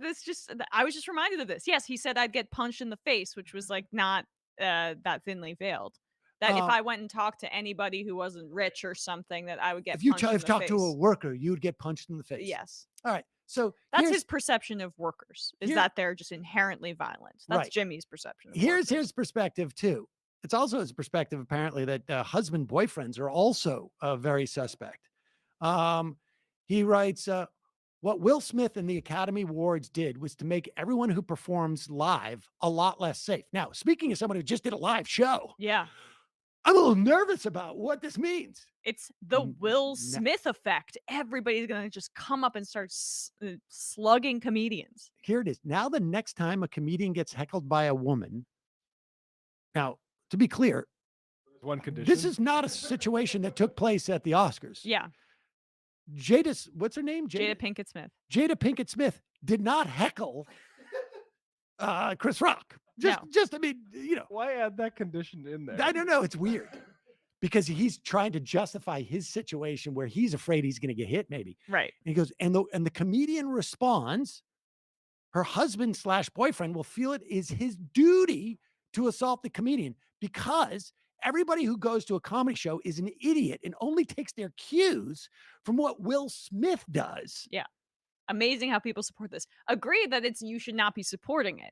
Agree that you should not be supporting it. But like the whole scenario is just working backwards from his specific exactly. People should support it because you should encourage Don't people hit to me, go. please. Don't hit me, please. But is it supportive? Like, because the idea is that if you see Will Smith do this, it becomes an expectation that it's okay. Sort of like when maybe somebody says, if you go out and talk to a worker, you're going to get slapped and punched in the face. Right. That's It's almost like the same impact. Right. That's normalizing it. Exactly. It's basically naturalizing it. Like if you do Naturalizing- that, that's what happens. So, saying it's inevitable. So if you're a fan of me, I don't know. You're the real supporter of the working class. And he is accusing them, and maybe they did, normalizing assaulting performers who offend you. This is crazy, he writes. Will you pull up the one that he said about Emma? We'll find it. Or let's also do the one we did with AOC. Yeah, let alone he was routinely mocking Alexandria Ocasio-Cortez for her. He just cares so much about. Somebody happened to put up like 100 violence. of these because it was like shooting barrels in a fish in a barrel. This is violence. We should feel sympathy for AOC because he was relentless in attacking her for being worried that not people rushed the stage and slapped somebody, but literally hundreds of people rushed the Capitol building, crushed cops, rushed through, had all sorts of different types of weapons, had zip ties, and he was People mocking Congress people for being worried about that. But instead, he gets out of the Will Smith thing that comedians are in danger. I will say this. I have a lot of friends who are stand-up comedians. And the number of calls I got from all of them worried about their performance. Yeah. That they're going to get in trouble, that they're going to get attacked on stage. They can't do has crowd work been anymore. exactly zero. Now I can't make a joke about a pearl necklace in the front row without worrying about getting my ass kicked. I mean, can you believe the unbelievable bizarro narcissism associated with this? This is about me right now. Because then his hypothetical scenario isn't even what happens. Like, if you're going to insert yourself into the conversation and make it really about how can we protect me, maybe at least oh wait, what do we have this up? Okay, yeah, maybe at least just make it a little bit more contextual. But do we have that thing? Well, so we got Bobby Lewis has a poll for the most unhinged tweets about Will Smith slapping Chris Rock, and there's some funny ones here. We'll just go through. Here's the first one. Buddy Max Blumenthal, been on the show before. Just in time for the flood of Azov atrocity videos, as if Will Smith was like, we need a massive distraction. Oh, it's all a conspiracy. Wait, what? Seriously? No, I think he's. I don't think he's. Saying Will. Or is he implying that yes. It's a distraction? Look at the meme is the Zelensky media Will Smith. Yep. And so like the original one is already kind of like a little bit of an eye rolly one, but he's repurposing it to say like actually it's a distraction. Yes, Will Smith wants nobody to understand how Putin is very righteously denazifying Ukraine. There's two allegations against Smith here. One that he's taken attention away from Zelensky, and the other that he's taken away from. But to be fair, I feel like that meme is saying that that the media is more interested, and that's true. Of course, that's true. That's definitely true. I mean, look at us. We're talking about this not as opposed necessarily to Zelensky, but opposed to Ukraine. I mean, we did talk about the Biden stuff, but we have given this equal weight. Right. Oh, without a doubt. Without a doubt. Right, but the meme is true. It's just the idea that this is planned or in some way. Right. Like strangely coincidental. Here's another one. This is from Ted Frank. Tonight was I don't know who Ted Frank is. Tonight was a nationally televised display of black privilege, and no one in mainstream media will cover it that way. It's literally rich person privilege. If you get that's the difference between what Jimmy's talking about, what happened with Will Smith. Will Smith's a multi-millionaire, and that's why nothing's going to happen. Like I say, if it was Gary Busey who went up there and slapped Chris Rock, it would be a very different conversation. And he won the freaking Oscar later in the evening. If it was, I don't know, Chris Spencer, and went up there to Chris Rock, it would be a very different story. It was worse for Kanye West when he went up there and said that thing about Taylor Swift, and like that I don't even know. I mean, she rode that. There was some like racialization, I think, that she used to her advantage in that situation, but that's a whole different. Two more here. There's so did like anyone walk out after that happened, or are we getting an indepent psychological case study on how true? Right. This Somebody is my favorite. said that is nuts. That is nuts. The last one here. Judd Apatow. He could have killed him. That's pure out of control rage and violence. They've heard a million jokes about them in the last few decades. They're not freshmen in the world of comedy. Hollywood comedy. I would agree with almost all of that first tweet, sentence except for the is first bad. sentence is like, I don't think so. I mean, I suppose they, but at one point someone would have interceded. Yeah. I mean, maybe if remember the Jesse Waters fear that his biggest fear is that he accidentally punches someone and they fall over and crack their head open. Right. So.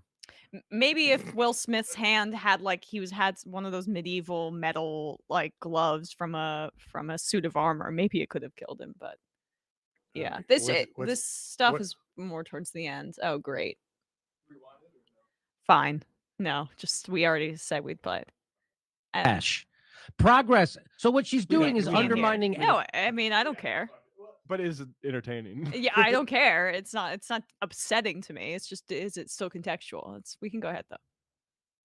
Activists in the middle of a big 50 different cities for Medicare for all. Hey, why don't you ask to speak at that and go out and give your opinion? Why don't you go out there and interview some of those people and tell them about the Red-Brown Alliance that you're so worried about that you have no fucking idea what you're talking about? And by the way, these are the kind of people like to quote Marx as if they're smart because they went to good colleges that got paid for by their corporate lawyer parents. But if this is some incredible projection here, like what is in his mind about Emma? Because look, I know you're not averse to Marx, but I don't feel No. like you. No. I'm not a theory person. Emma does all of her spouting about Marx off camera, which is weird that he says that. Yeah. If they ever got within 5 feet of a worker, they'd get punched in the fucking face. Emma Vigeland never got anywhere near a fucking worker. They tell her to get the fuck out of here. Now that is very similar to the Will Smith energy, where it's like, keep my wife's name out of your fucking mouth. Yeah, exactly.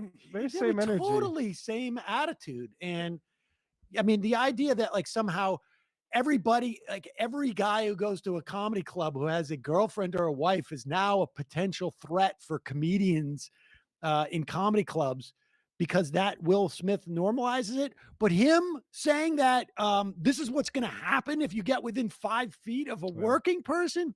Remember when Jimmy Dore spit on Alex Jones? Yeah.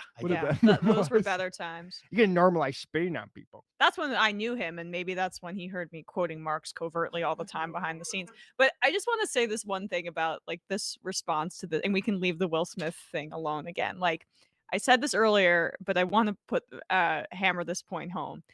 Men do not, it's not, I know this is chivalrous in the traditional historical sense, but in my opinion, in modern society, it should not be perceived as chivalrous to hit someone on behalf of like a comment made about your significant other. And it's like, it's a joke. It was a bad joke and it was in poor taste. It just should be a no-brainer to me. But I think that, you know, like hitting someone in response to you getting hit is a different situation. But, you know, I don't like when men act like they're, or significant others with female significant others act like they're the female person in their relationship doesn't have any agency or ability to stand up for themselves, because often it makes it more about you. And then it's you're perceiving your female significant other as an extension of yourself, and then that's just like really male ownership at the end of the day, and I don't love that. So that's my take. All right, let's stop talking about Will Smith and Chris Rock. That sounds very authoritarian, I suppose. Let's what number is this? Oh, this is 6. Yeah, this is, I mean, I guess on some level, like, look, Clarence Thomas is a Supreme Court justice, and so you cannot, it is what it is. People should be alarmed about this, but I do think that there's something twisted that people do not have the same alarm as to what is in Clarence Thomas's rulings and how he would rule on the Supreme Court if he had, 4 other people voting with him, in terms of a complete dismemberment of not just the administrative and regulatory state, but just like every aspect of American society. This guy is so regressive. I don't know what else it goes beyond that. But here's Amy Klobuchar, at the very least, maybe this is a way of doing it, right? Like of drawing people's attention to the problem on the Supreme Court. Those text messages from Ginny Thomas, Clarence Thomas's wife. I want to read just 2 of them. One on November 6th, she said, "Do not concede. It takes time for the army who is gathering for his back." And then on November 19th, "Sounds like Sidney," meaning Sidney Powell, "and her team are getting inundated with evidence of fraud. Make a plan, release the Kraken, and save us from the left taking America down." I mean, my goodness. Jonathan, the facts are clear here. This is unbelievable. You have the wife of a sitting Supreme Court justice advocating for an insurrection, advocating for overturning a legal election to the sitting president's chief of staff. And she also knows this election, these cases are going to come before her husband. This is a textbook case for removing him, recusing him from these decisions. And I don't think, all I hear is silence from the Supreme Court right now, and that better change in the coming week, because every other federal judge in the country, except Supreme Court justices, would have a guidance from ethics rules that says you got to recuse himself. Thomas himself recused himself in 1995 from a case involving a school because his son was going to that school. Justice Breyer recused himself when his wife was on the board of an entity, and that case came before the Supreme Court. Okay, and if he doesn't recuse himself? Justice, I mean, the entire integrity of the court is on the line here. And they had better speak out on this, because you cannot have a justice hearing cases related to this election. And in fact, the ethics rules that apply to all the other federal judges say that if it involves a family member, appearance of impartiality, they have to recuse themselves. So not only should he recuse himself, but this Supreme Court badly needs ethics rules. Chris Murphy's leading a bill I've long been on supportive of that says basically get your act together, get ethics rules in place. And I would hope Justice Roberts, who I respect, will stand up and get those ethics rules in place. They've got to do that. They should. They deploy her for these things because she is an effective attack dog to a degree. But I don't understand why she stopped short of impeachment there or removal. I think it's hard. Honestly, I think it's hard to make the case that Thomas Clarence should pay a price because of his wife's job. Like, I mean, honestly, I mean, I'm being sincere here. Like, not recusing himself. Well, though? I think by not recusing himself, but the problem is, like, you can't pre-impeach him. Like, you don't know what the case is, right? So you have to wait for that case to show up, and then, based upon his ruling, you could say, like, he refuses to even impose any type of ethics on himself, because there are no ethics rules on the Supreme Court. It is completely voluntary. And so, but what's interesting here is that I think there is value in diminishing the reputation of the court, as this does. I think there is value in pressuring John Roberts and making the case that, like, because John Roberts, again, he's the Chief Justice. It's going to reflect on him. I think this guy actually does care to some extent about that. I think he's got license now to sort of like vote in ways that he, it can sort of like hide the ball a little bit, because there's 5 other justices who are going to do the sort of the political lifting. And so I think there's value in what they're doing. I mean, I do. And but it's also like, man, like it should also basically be a message. Well, the only thing I worry about is that the recusal is going to sort of like, if he does recuse himself in some of these cases, I don't know that it makes that much of a difference, right? It's still 5-3, but it's going to be like a release valve for a broader understanding amongst people like Amy Klobuchar and the Washington Beltway that the Republican Party is sick. Like, this is not, the story isn't like, whoa, what an outlier. Ginny Thomas is like getting all her stuff from 8chan about the Kraken, and like Sidney Powell, like they're all getting sued because they're such freaks and lunatics. And the reason why she has access to the chief of staff's texting and phone is because of her husband. Like, this is the modern Republican Party. It's also the modern Supreme Court. And the modern Supreme Court, yes. But I'm like, annoyed by like the framing of, the integrity of the court and stuff. Because Republicans are engaged in court packing, or essentially that they have it's a full court press to, no pun intended, to get their right-wing justices on the Supreme Court, then the Democrats have to get out ahead of it and not call for ethics rules, which, yes, is useful, but call for actual tangible consequences for this kind of behavior. Doesn't matter if you don't achieve it, but you get it in the base's mind. Yes. Impeach Clarence Thomas. Impeach Clarence Thomas. The court is compromised. The court is poisoned. Like, do that, as opposed to, I don't find ethics rules galvanizing. I'm sorry. Even though I do think she's a decent messenger for that kind of topic. Well, and they should all be messaging it. And I will also say that, yes, I apparently said Thomas Clarence instead of Clarence Thomas. I almost stopped you, but I stopped myself. Yeah, I just couldn't. I was on a roll. Cedar Sam. You never. Cedar Sam. I don't care.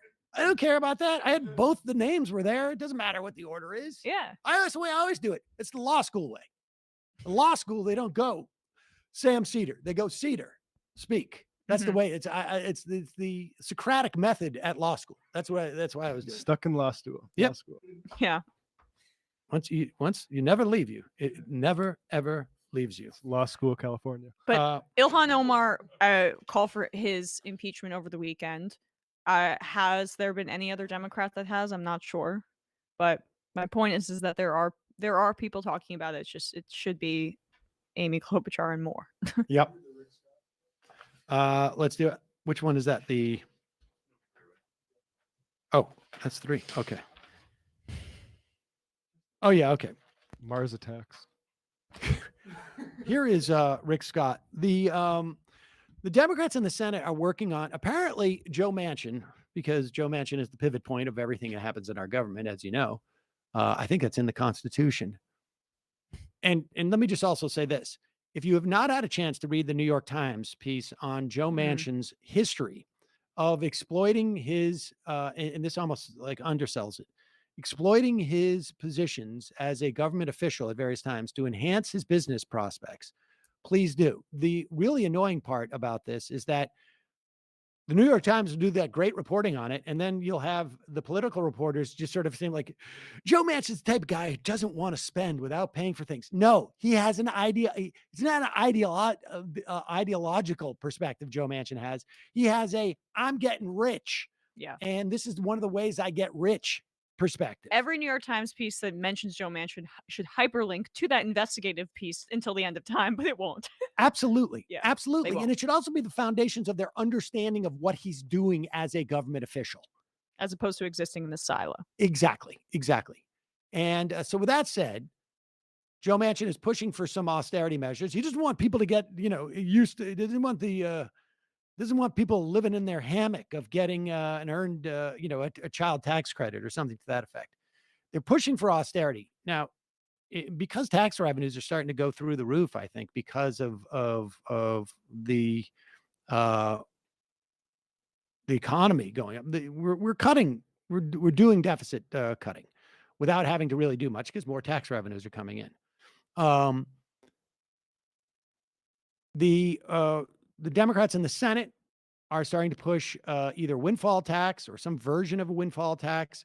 Joe Biden is talking about a tax on folks with more than $100 million. And here is Rick Scott entering into the fray with his sort of like 47% of the country are takers and they need to be taxed proposition. Recently put out an 11-point plan to rescue America.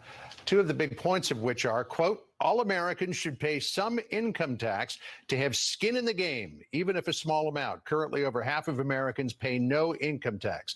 It also says all federal legislation sunsets in 5 years. If a law is worth keeping, Congress can pass it again.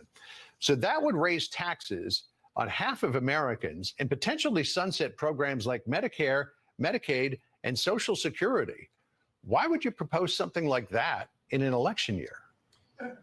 Sure. Well, John, that's of course. Pause it. I know if John Roberts wasn't for Fox, the question isn't election year. The question would be, why would you propose something like that? Period. Ever. But it gets so worse. much harm. I just remind me to talk about the idea of federal laws sunsetting and how utterly deranged and stupid this is, even from a criminal mind like Lex Luthor here. But go ahead. Sure. Well, John, that's of course the Democrat talking points. It's a No, it's in the plan. It's in the plan. But here's this thing about reality for a second. First off, let's talk about Medicare. But Senator, hang on, John. So it's not a Democratic talking point. It's in the plan. And also in the plan, it says we ought to every year talk about exactly how we're going to fix Medicare and Social Security.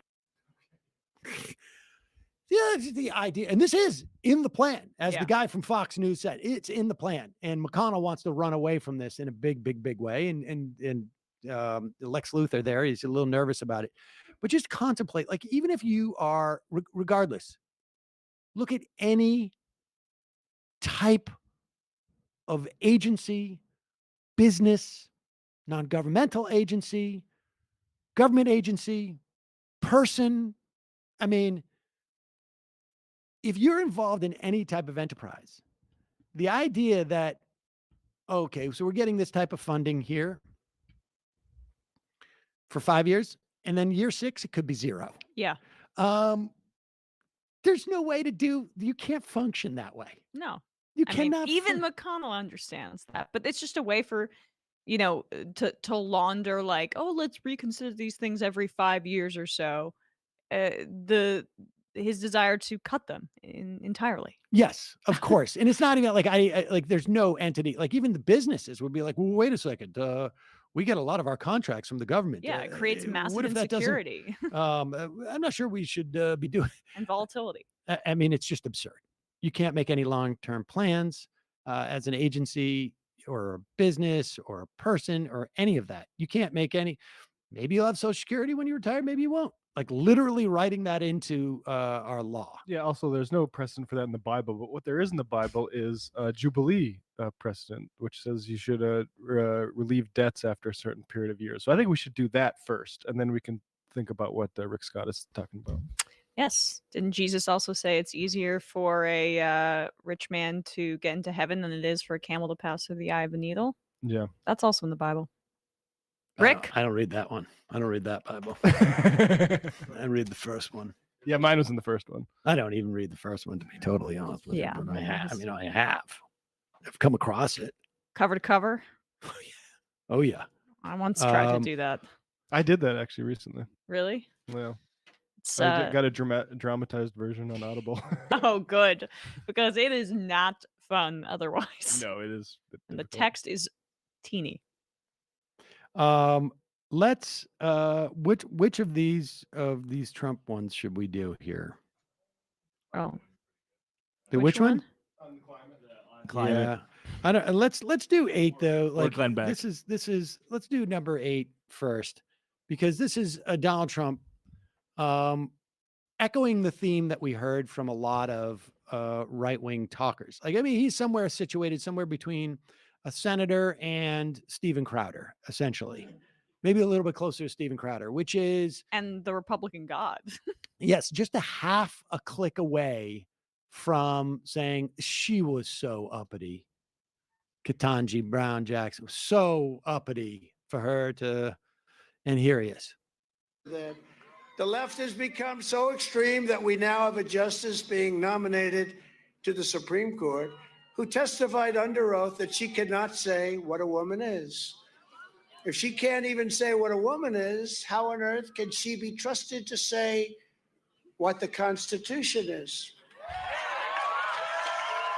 And a party that's unwilling to admit that men and women are biologically different, in defiance of all scientific and human history, is a party that should not be anywhere near the levers of power in the United States of America. So low energy here Say reading what this you want, stuff. but Really? Judge Jackson was unbelievably disrespectful to Republican senators that in many cases were really nicely asking questions. She had total disdain and even hatred for them. And I understand that she's very proud of the fact that she never once voted to support President Trump on anything. She always voted against me, and she brags about it. I always voted against Trump. How about that? Is that nice? You know, you can see like when he's like, first off, he's so low energy here. It's like his blood sugar is dropped out. I gotta say, like, that doesn't bode well for the she couldn't even define a woman line, because people weren't that interested in that line. No, I think they also were like, wait, what? Well, they only respond to his delivery, and when he has to read something, he can't muster the enthusiasm. But when he goes off the cuff, right there, when he makes it about him, like, she says she voted, he's trying to talk about the issues and like do the party line at the beginning about the she can't even define what a woman is, or the Crowder stuff. That's boring to him. But when it's about me in the election, she said she voted against me every time. It wasn't the election. Oh. It was. Oh, he's saying that like she voted against him with court cases. Right. Okay. But either way, right. But when he can bring it back to himself, then It's called voting when you are a judge. Okay. It's not deciding, it's voting. She voted against me. She was so nasty. Such a nasty woman. She's so black. It's unbelievable how she uppity. And I they can't were believe nice. how black she is. Look how nice they treated her. That's what's so crazy too, is like, and the whole crowd will cheer that when, if you watched it, I mean, you can be a conservative and be like, I'm glad they took it to her, but nobody thinks they were nice to her. Right. Yeah. I mean, Ted Cruz was berating her. And they don't want them to be nice to her. That's the thing. It's like, let's all pretend they were nice so that we can criticize her for being really uppity. And we're not going to say uppity, but we know what we're saying is uppity. Wake up on the wrong side of the bed this morning. We're just trying to ask some questions. Just trying to be nice. In 2019, Jackson ruled on a dispute between Democrats who control the House of Representatives and the Trump administration over lawmakers' efforts to subpoena former White House counsel Don McGahn to testify to Congress. Voted against me. Look at that vote against me. Ooh. Always telling me what to do. In 2019, Jackson temporarily blocked the Trump administration's plan to expand fast-track deportations of people in the country illegally, no matter where they were arrested. That's another vote. She bragged about that one. Let's talk about Trump talking about climate change for a moment, shall we? Ay, ay, ay.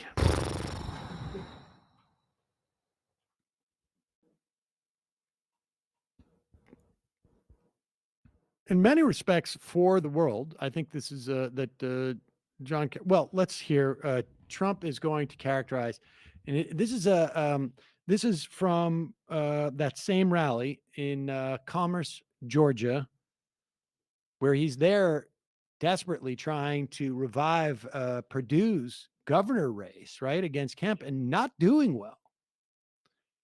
I got to think that if I'm like Warnock or I'm like any of these Democrats running in Georgia, I'm like starting to think that like maybe if I get Donald Trump to come down here more often, this might be a good thing for me. Yeah. Did he even like do a pit stop for Herschel Walker when he was down there?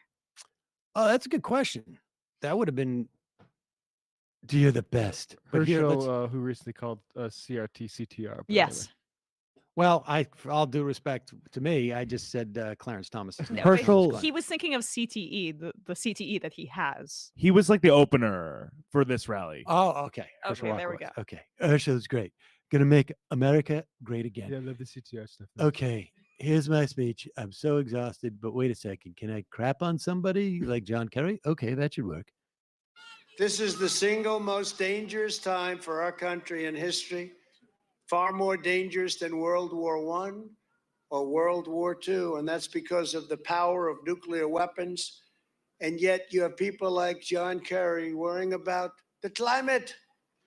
The climate. Oh, I heard that the other day. Here we are, guys, threatening us. He's worried about the ocean will rise 0.01% over the next 300 fucking years. Wow. Okay. Now, I'll tell you what's going on here. This is you go blue when you realize the crowd is just not with me. This is Donald Trump. This is really fascinating. And he's going to be swearing like this in future. Now, I would say the number of people who like chastise Obama for having a rapper who said words, to the White House. At this hip hop barbecue? Yeah. Who are not going to speak about Donald Trump using this kind of language is like, probably in the hundreds, if not thousands. You're supposed to say Brandon. And exactly. And I don't care. I don't care what Donald Trump says. I've heard that word. I've actually used that word. I've even accidentally said it in front of my children. Yes. But it really is indicative. I mean, you can see throughout this whole speech he's giving, he cannot get the crowd into what he's talking about. And go back and just watch. Like, he's just like, I'm reading something in here. I'll try and spice it up by saying climate.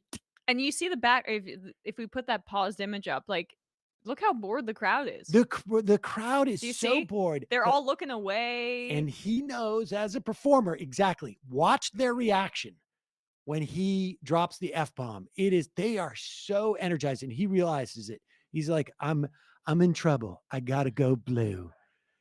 This is what I need, a lifeline. The ocean will rise 1/100% over the next 300 fucking years. Oh, look at all of them. Oh, yeah. Look at Oh, yeah. He said it. He said the F word. Yeah. F word. We saw the F word.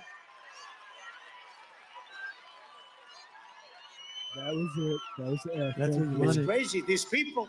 I can do These Fs. people And are look at how crazy, now and, much you know, more we- animated he gets when the crowd responds there. Yeah, he feeds off of it like some sort of energy source. Everybody does It's who's like- performing live, but he's like so dead before. That's my point. Right. Like he can't even fake it in the lull. Sometimes you got to get a moments. technical foul to start to get the energy juices flowing. There you go. It is. It's a hockey fight.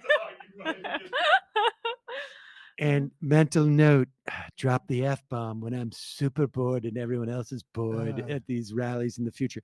Also, what was in her fucking emails? There you go. Yeah, exactly. Lock her the fuck up. I mean, this is I think it is a sign, honestly, that like some of the magic is gone. When you start to like have to like when you're done, like, because where does he go after this? Right? Like he'll drop the F-bomb at every rally he's going to be at. I guarantee it. Going forward, dropping the F-bomb at almost every single rally. But then at one point, people are going to, expect it. And when it comes, he's going to go like, I've actually got to now do a whole string of mother effing effer. God, what a, and then he's just going to start talking about like, it's going to be like, old, penthouse forums by the time he gets to like August of 2024, it's going to be like, and then I took that big, huge, C word, and I put, it's just, his whole routine is just going to be full on, I'm a little more like, I think he's gonna get some energy back when he's back to more publicly triggering the libs. Like, I know this sounds silly, but his Twitter ban hurt him. I think. Oh, that's not silly. I think that's absolutely accurate. Like a lot. And I think with his base, it's difficult for him to break through into the normal news cycle where he does trigger said libs, which they love. They love it more than anything when he tweets something out that's offensive and everybody responds like, "How dare you, good sir?" I mean, that's what they want. That is part of his energy source. And he doesn't have access to getting that type of feedback, so it can't feed him in anywhere with the Twitter. Like, oh my God, I got like 1 million likes on this. People love it when I. And so, yeah, You know who did this exact same thing was Vicente Fox. Here, I got this clip here. Former president of Mexico. He did this like 3 times where he would say the F word. Oh my God. President Peña Nieto is being. You have not minced words about what you would have said to President Trump. And I'm just wondering if you think that President Peña Nieto, look, this was a very long conversation. It goes on for pages. The transcript does. So it's hard to just take one moment and not give it context. But do you think that the president of Mexico should have been more forceful in saying it's never going to happen? Well, you can use my words. We will never pay for that fucking wall. With that full F wall, that makes it more clear. But it's still. She's like, we only allocate one F-bomb for a late night host to use, like Jim Acosta or Don Lemon, when they want to get artificially really animated about what Trump is doing. That's the only F-bombs that we allow here on CNN. I hate those. I hate when they just like strategically place one F-bomb in their monologue and you're like, all right, we get it, Acosta, right? But this is Beto O'Rourke. What did he swear? Oh my God, that was his whole thing, dropping F-bombs. Yeah. Oh man, I blacked that up. I'm taking your fucking gun. Hey, yes. Let's just check in on one of she on Tucker a lot. Who does Laura Logan go on? She goes on Tucker quite a bit. To drop some truth bombs. She's almost like more fringe than Tucker She Tucker's is. audience at this point. Oh yes, but I want to make sure that people understand that yes, Laura Logan is extremely fringe. And so when you see her on a program, and I don't know that you'll see her much more on a program. Right. Even but Tucker might have to draw the line somewhere. Is there a direct correlation between losing your mind and applying like an ever increasing amount of makeup, like where you like? Yes. Is there? Yeah, I think so. I mean, I think like you have less of a perception of how you're perceived. So you think the more dramatic look. I mean, she's going hard with the eyeliner under the eyes. And also like, but it's not her appearance. It's that what is happening is what's going on in her mind is being reflected on the outside. It really is. I mean, that is it. It's really just a metaphor. Also, Tucker did have her on last fall to talk about the Afghan withdrawal. So. Oh, it didn't Tucker have her on more recently? Who is it? Maybe that's just the most recent I could find. So she has a Fox Nation show, and apparently, they sidelined her after she compared Fauci to Joseph Mengele. So she hasn't been on in like 2 months. Oh, okay. And so to their credit, and here we go. Lara Logan on the And We Know podcast. Her portfolio keeps getting bigger and bigger. So now you've gone from being a farmer who may not be able to farm efficiently, who may not be able to feed as many people, but guess what? He could grow food year after year after year. Because who created seeds that are renewable? Like truly, like who created life that is truly renewable? What is the only thing on earth that is actually renewable? It's life. Yeah. And they can, go back to the Big Bang Theory and Darwin. I mean, when I found out, does anyone know who employed Darwin, where Darwinism comes from? Go ahead. Well, I mean, look it up. The Rothschilds. Yeah. It goes right back to 10 Downing Street. All the way. And the same people who employed Darwin. And that's when Darwin, wrote his theory of evolution and so on and so on. And I'm not saying that none of that is true. Right. I'm just saying Darwin was hired by someone to come up with a theory, right? Based on evidence. Okay, fine. But, even the people, the scientists, all of the people that can turn off the speaker view on Zoom. Okay. That's what, and we know is whenever he goes, it comes back to him. So this is what some low budget QAnon podcasts. Okay, we can keep going. I'm certainly not going to knock a show for having technical difficulties, but what is fascinating is her look, I'm not saying Darwin's theory of evolution is not true. I'm not saying that. I'm just saying maybe it exists just because it was all fabricated by somebody who paid him, the Rothschild. But who paid him? What? The Rothschilds. Right. The Rothschilds. But we know that they're a part of a larger global network, don't we? Of course. You might be aware of this. I don't know what you're talking about. But the best part is what is it? What was the Rothschilds' plan here to come up with the theory of evolution? We need you to do a theory about what? Oh, I don't know. Just do a theory for us. Well, as you know, we are secretly Jewish, and therefore we want to undermine belief in Christ, the true God, and therefore we want you to come up with a theory that is basically we're apes. And but gussy it up a little bit and also make it really popular and have people check it and believe it. We'll put some money behind that, of course. We'll celebrate you as being really, really smart when, of course, you're just some dude we hired, Darwin. I'm pretty sure most of it would have just been funded by merchant families in Britain. It's insane. Merchant families. Yeah, but merchant, you say? Yes. The idea that any merchant family is Jewish. No. Is that what you mean? Okay.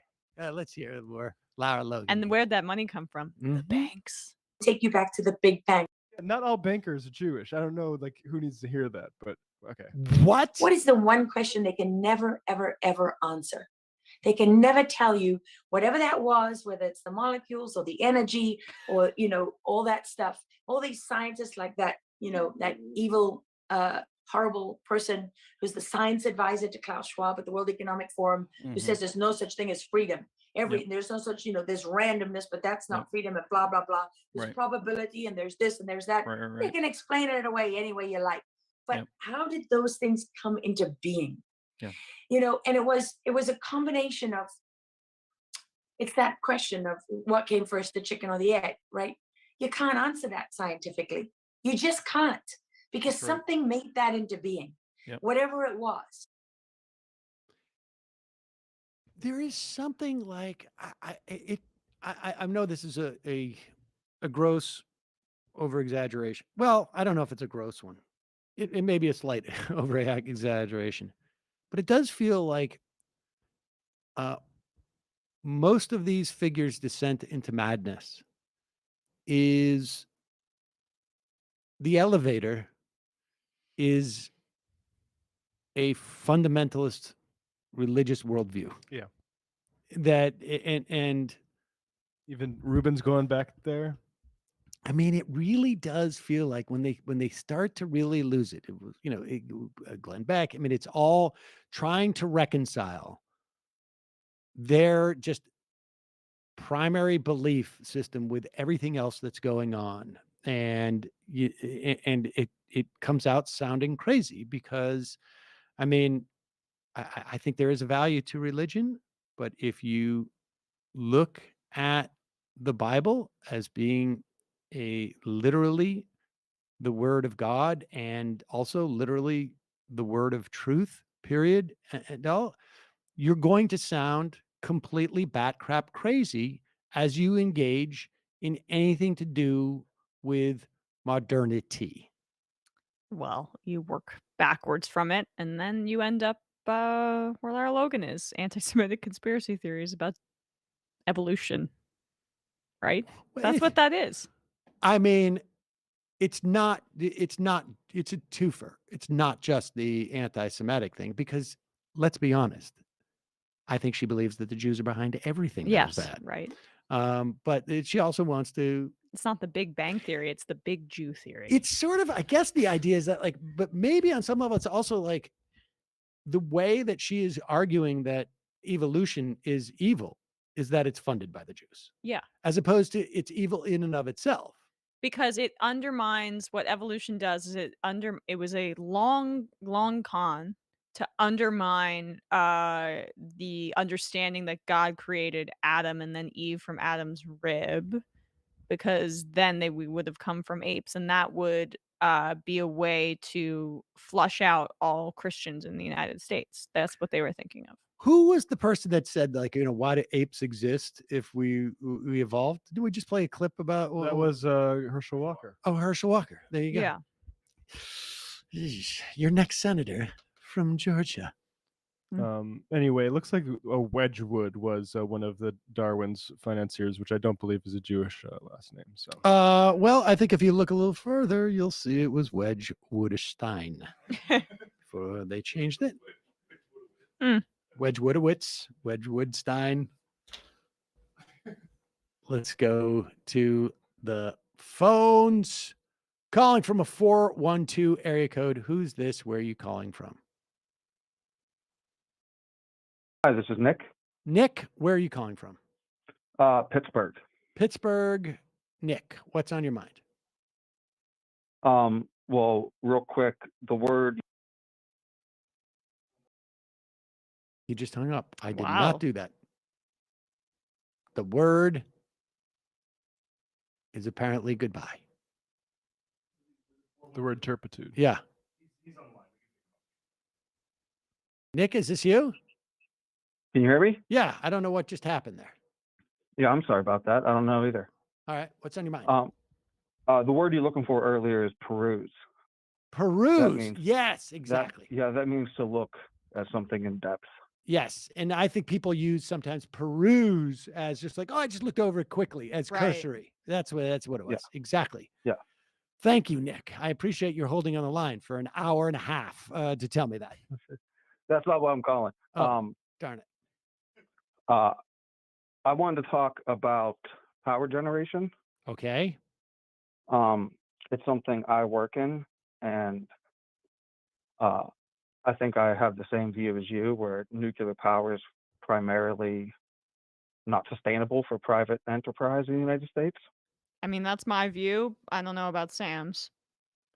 Oh, I mean, we do a lot of subsidies. It takes a long time to build. I'm also not, frankly, I do think it's possible to have safe nuclear power. I don't know that I would trust it to private entities. We see how oil spills are dealt with by private entities. I don't know if I'm without nationalizing an element of it. I don't know how I feel about even that. I don't know how I feel about, but private companies dealing with that waste. Yeah, I've done a lot of maintenance on generators, so I know it becomes very expensive to work on nuclear plants relative to everything else. Fair and enough. then Go ahead. one last thing I wanted to talk about is a couple technologies for renewable energy in terms of storage that does not involve batteries. So if you ever seen a solar station where they have the mirrors pointing at a tower, Yeah. essentially they heat up a fluid that then heats up a salt that you can actually store. So people a lot of times think these solar plants don't run during the days, but they actually generate enough heat that they can store and then run at night.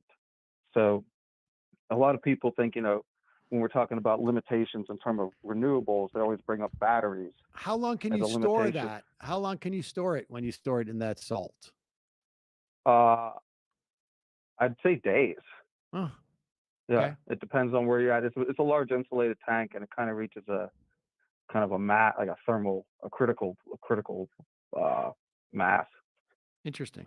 But that's what those towers are for. So if you're ever wondering what those things are pointing at, that's what it is. Okay. And then the other technology that people rarely talk about when we're talking about renewable storage is hydro pump storage. So this involves running the turbine in the dam essentially in reverse. So you actually pump the water back up the reservoir. So at times when energy is cheap, they will fill the reservoir. And when energy is expensive, they will then pass the water down to generate power. That's interesting. So these are just two technologies. A lot of times you end up talking about, limitations in renewables. People often talk about storage. And I just thought those were things that actually exist now that people have built that are all over the place that a lot of people don't really recognize. That's pretty cool. Appreciate the call. Yeah, thank you. All right. Thanks, guys. Thanks for the peruse thing, too. That was exactly right. All right. Here is the final call of the day, folks. I'm sorry people have held. Calling from a 308 area code. Who's this? It is Kowalski from Nebraska, and I will be quick since it's time for you guys to go home. You've got to be exhausted. A little tired. Yes. We got your shirt. Brandon got the shirt. Appreciate it. Missed you the other day. Yeah. Anywho, great show. We all, again, I wanted to shout out the Discord. After the show, many of us hung out on the Discord video chat for a while, which was very fun. People need to do that. That's where all the cool people go. We've still come to the consensus, Sam, that you are, in fact, a pie male. Next, just wanted to put it out there because we need to make sure we keep, your guys' community channels clear. There was a lot of simping going on. A lot of people talking about, why won't Sam let them speak more? wow, they really look great up on that stage. Long flowing hair, a lot of simping. So anyways, Matt, you need to watch your back. A lot of people are wanting a poly relationship with you. Matt's just taking it in stride. He's used to it. Yeah, it's not news. It's not news for him. Day in the life. But lastly, I still got those Boston tickets, but now I'm intrigued. Is it worth my time then to venture all the way to Boston? Like, is this guest worthy of me to spend your taxpayer farm subsidies on a plane ticket?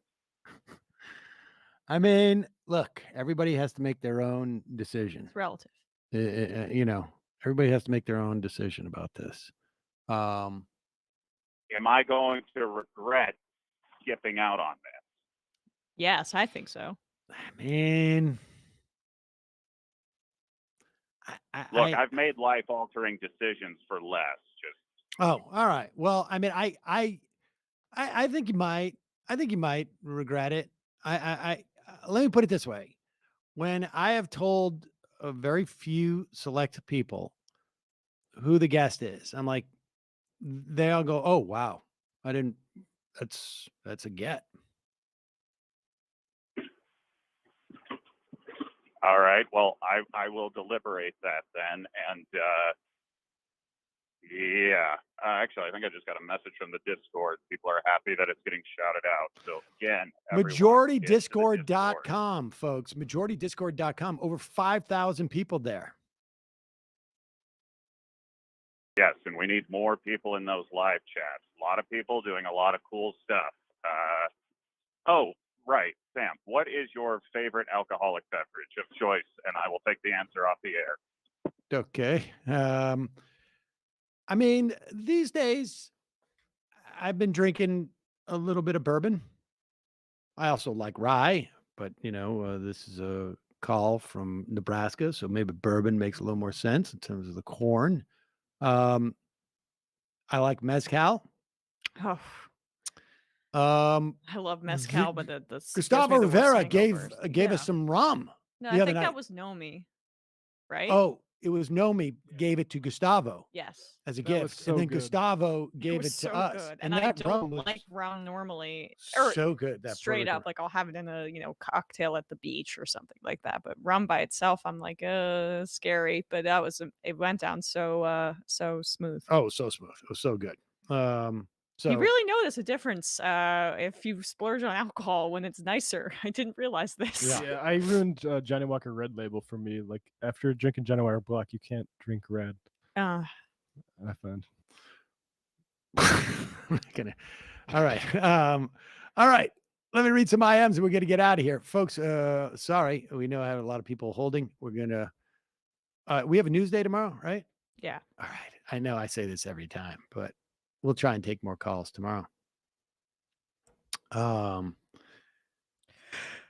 a couple IMs. Let's get there. Punch Drunk Pulpit. Just a matter of time before an episode ends with Sam slapping Matt for eating the last office cookie. Indeed.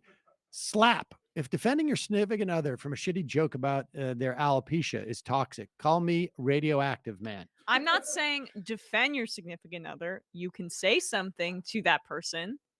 I don't think that's cool. Don't hit them. I don't know why this is controversial at all. At all. Jesus. Slap says a man making jokes about women's alopecia feeds into toxic masculinity. That's true. Okay, yes, I understood, especially if it was directly about her alopecia and with the knowledge of it, as opposed to some cheap but badly timed bad joke in bad taste. Space Lennon, calling from 208 to share teachers union info and settle the score for Opal Apples. Sorry, we missed you in the future. Clown School, my guess of the guest is some utility infielder from the 83 Red Sox. Most of the stars at that time, well, actually, I'm thinking probably late 70s are going to be outfielders. You think we can get Buckner, Sam? That's not funny. That's not funny. Now, like getting like a Jim Rice or Fred Lynn, Dwight Evans, Kurt Schilling. Kurt Schilling. Kurt Schilling would be great.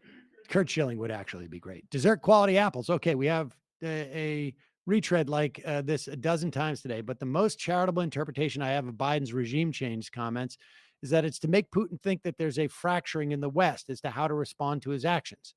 Macron put out a statement saying he would not call Putin a butcher, call for regime change. So sort of a good cop, bad cop scenario, making Putin think he can exploit a divergence of opinion that doesn't really exist. I'm not going to endorse that until the outcome is the one that I want to see. Yeah. Between the 290 and Route 9, moralizing aside, this is the most attention the Oscars have gotten in a while. I'll expect more violence at award shows to come. I think that's valid guess. What because like Ricky Gervais started that trend of like turn it into roasts. Yeah, no, I mean this is the best thing that could have happened to the Oscars in a long time. Aaron is not cool. I want to take this outside the celeb bubble and the defending someone. There are times when someone steps over the line and there are repercussions. Maybe it was how I was raised, but I learned what I couldn't say to people by a smack to the face. I mean, yeah, I know that, but it's a little bit different. Well, I don't think it's appropriate to smack your kid because they said something wrong. I don't subscribe to that. Yeah, like I think like calling someone a slur versus making a joke about even alopecia, I think are different things. I think there's also that as well.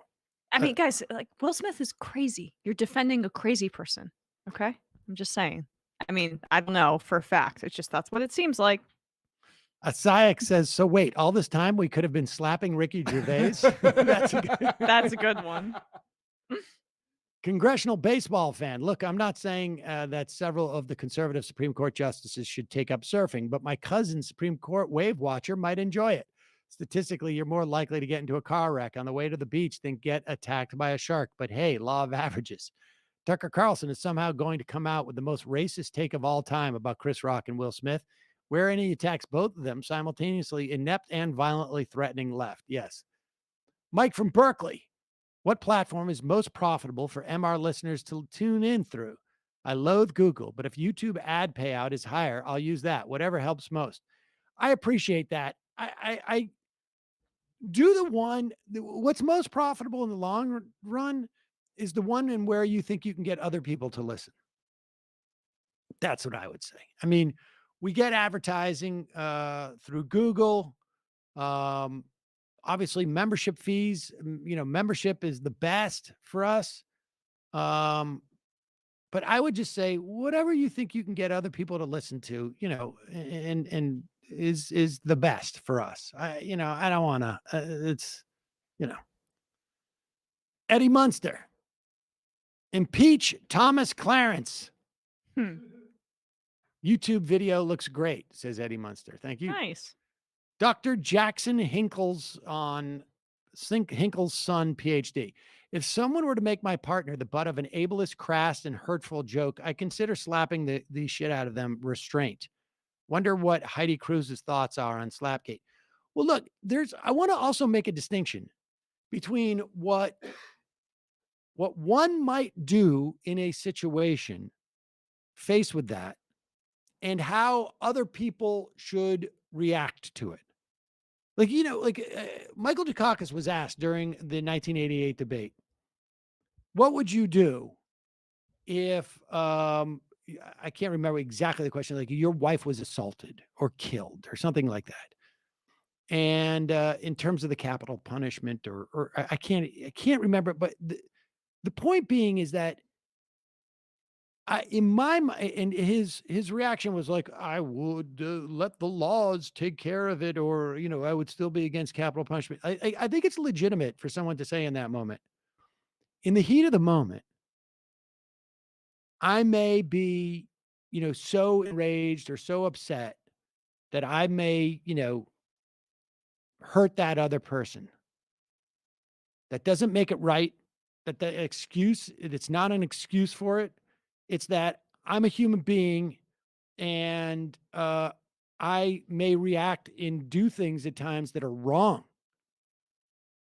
And it's really up to everyone else in our society and the laws to say that's wrong. Yeah.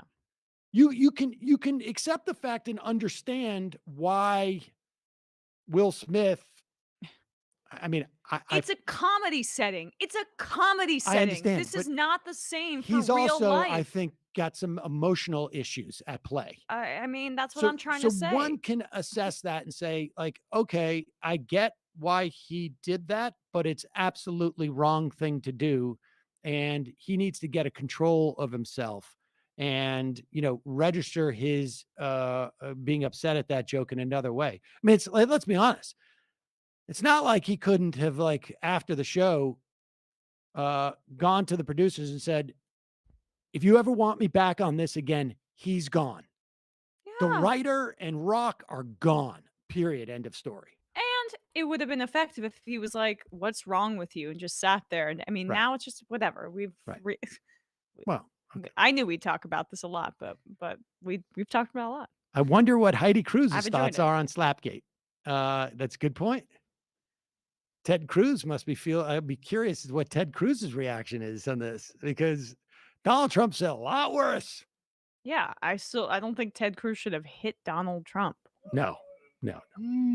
Mr. I'm against violence. I don't know. Like no. Mr. Live all year. Sam, I think it's a good idea to not actually provide the live show recording to us in the community before the next show. It was actually a boring show. I was there and I noticed no one talked about it in social media as well. You oversold the concept of live show, and many of us were disappointed. All right. KS1. Biden's mistake, at the least, was not adding, but that is something only the can happen at the hand of the Russian people. Yeah, I mean, I would think so, yes. Apple boner. The pear is an inferior fruit, and I hate it when the apple is compared. Nolan from the Detroit suburb. Hey, MR crew. As someone who has a physics degree and has done some physics research, it's a funny coincidence that math equations are not patented, but the application of them can be patented.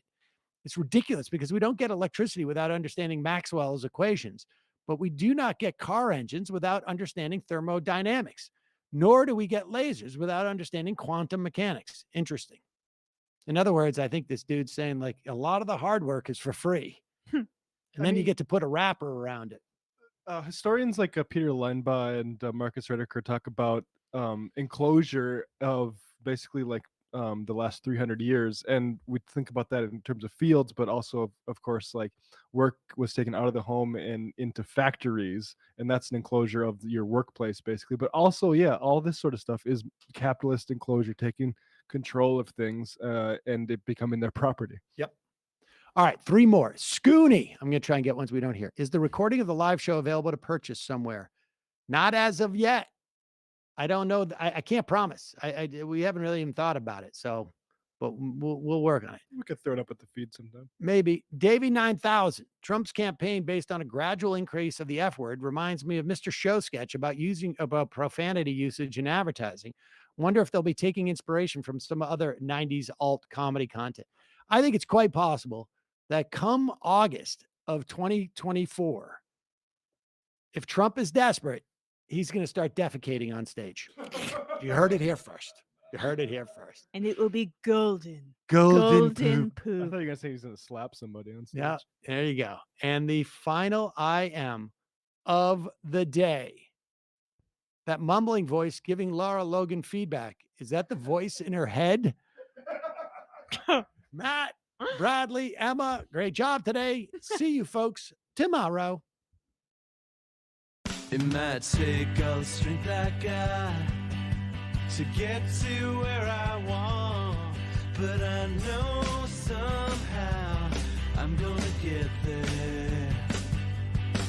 I wasn't looking when I just got caught between the truth and the lie bar.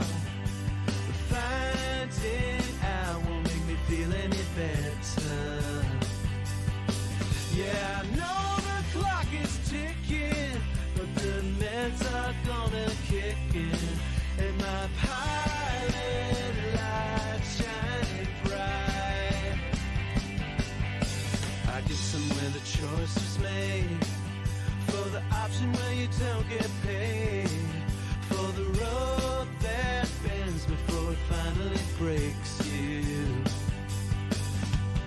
Guess somehow I lost my drive.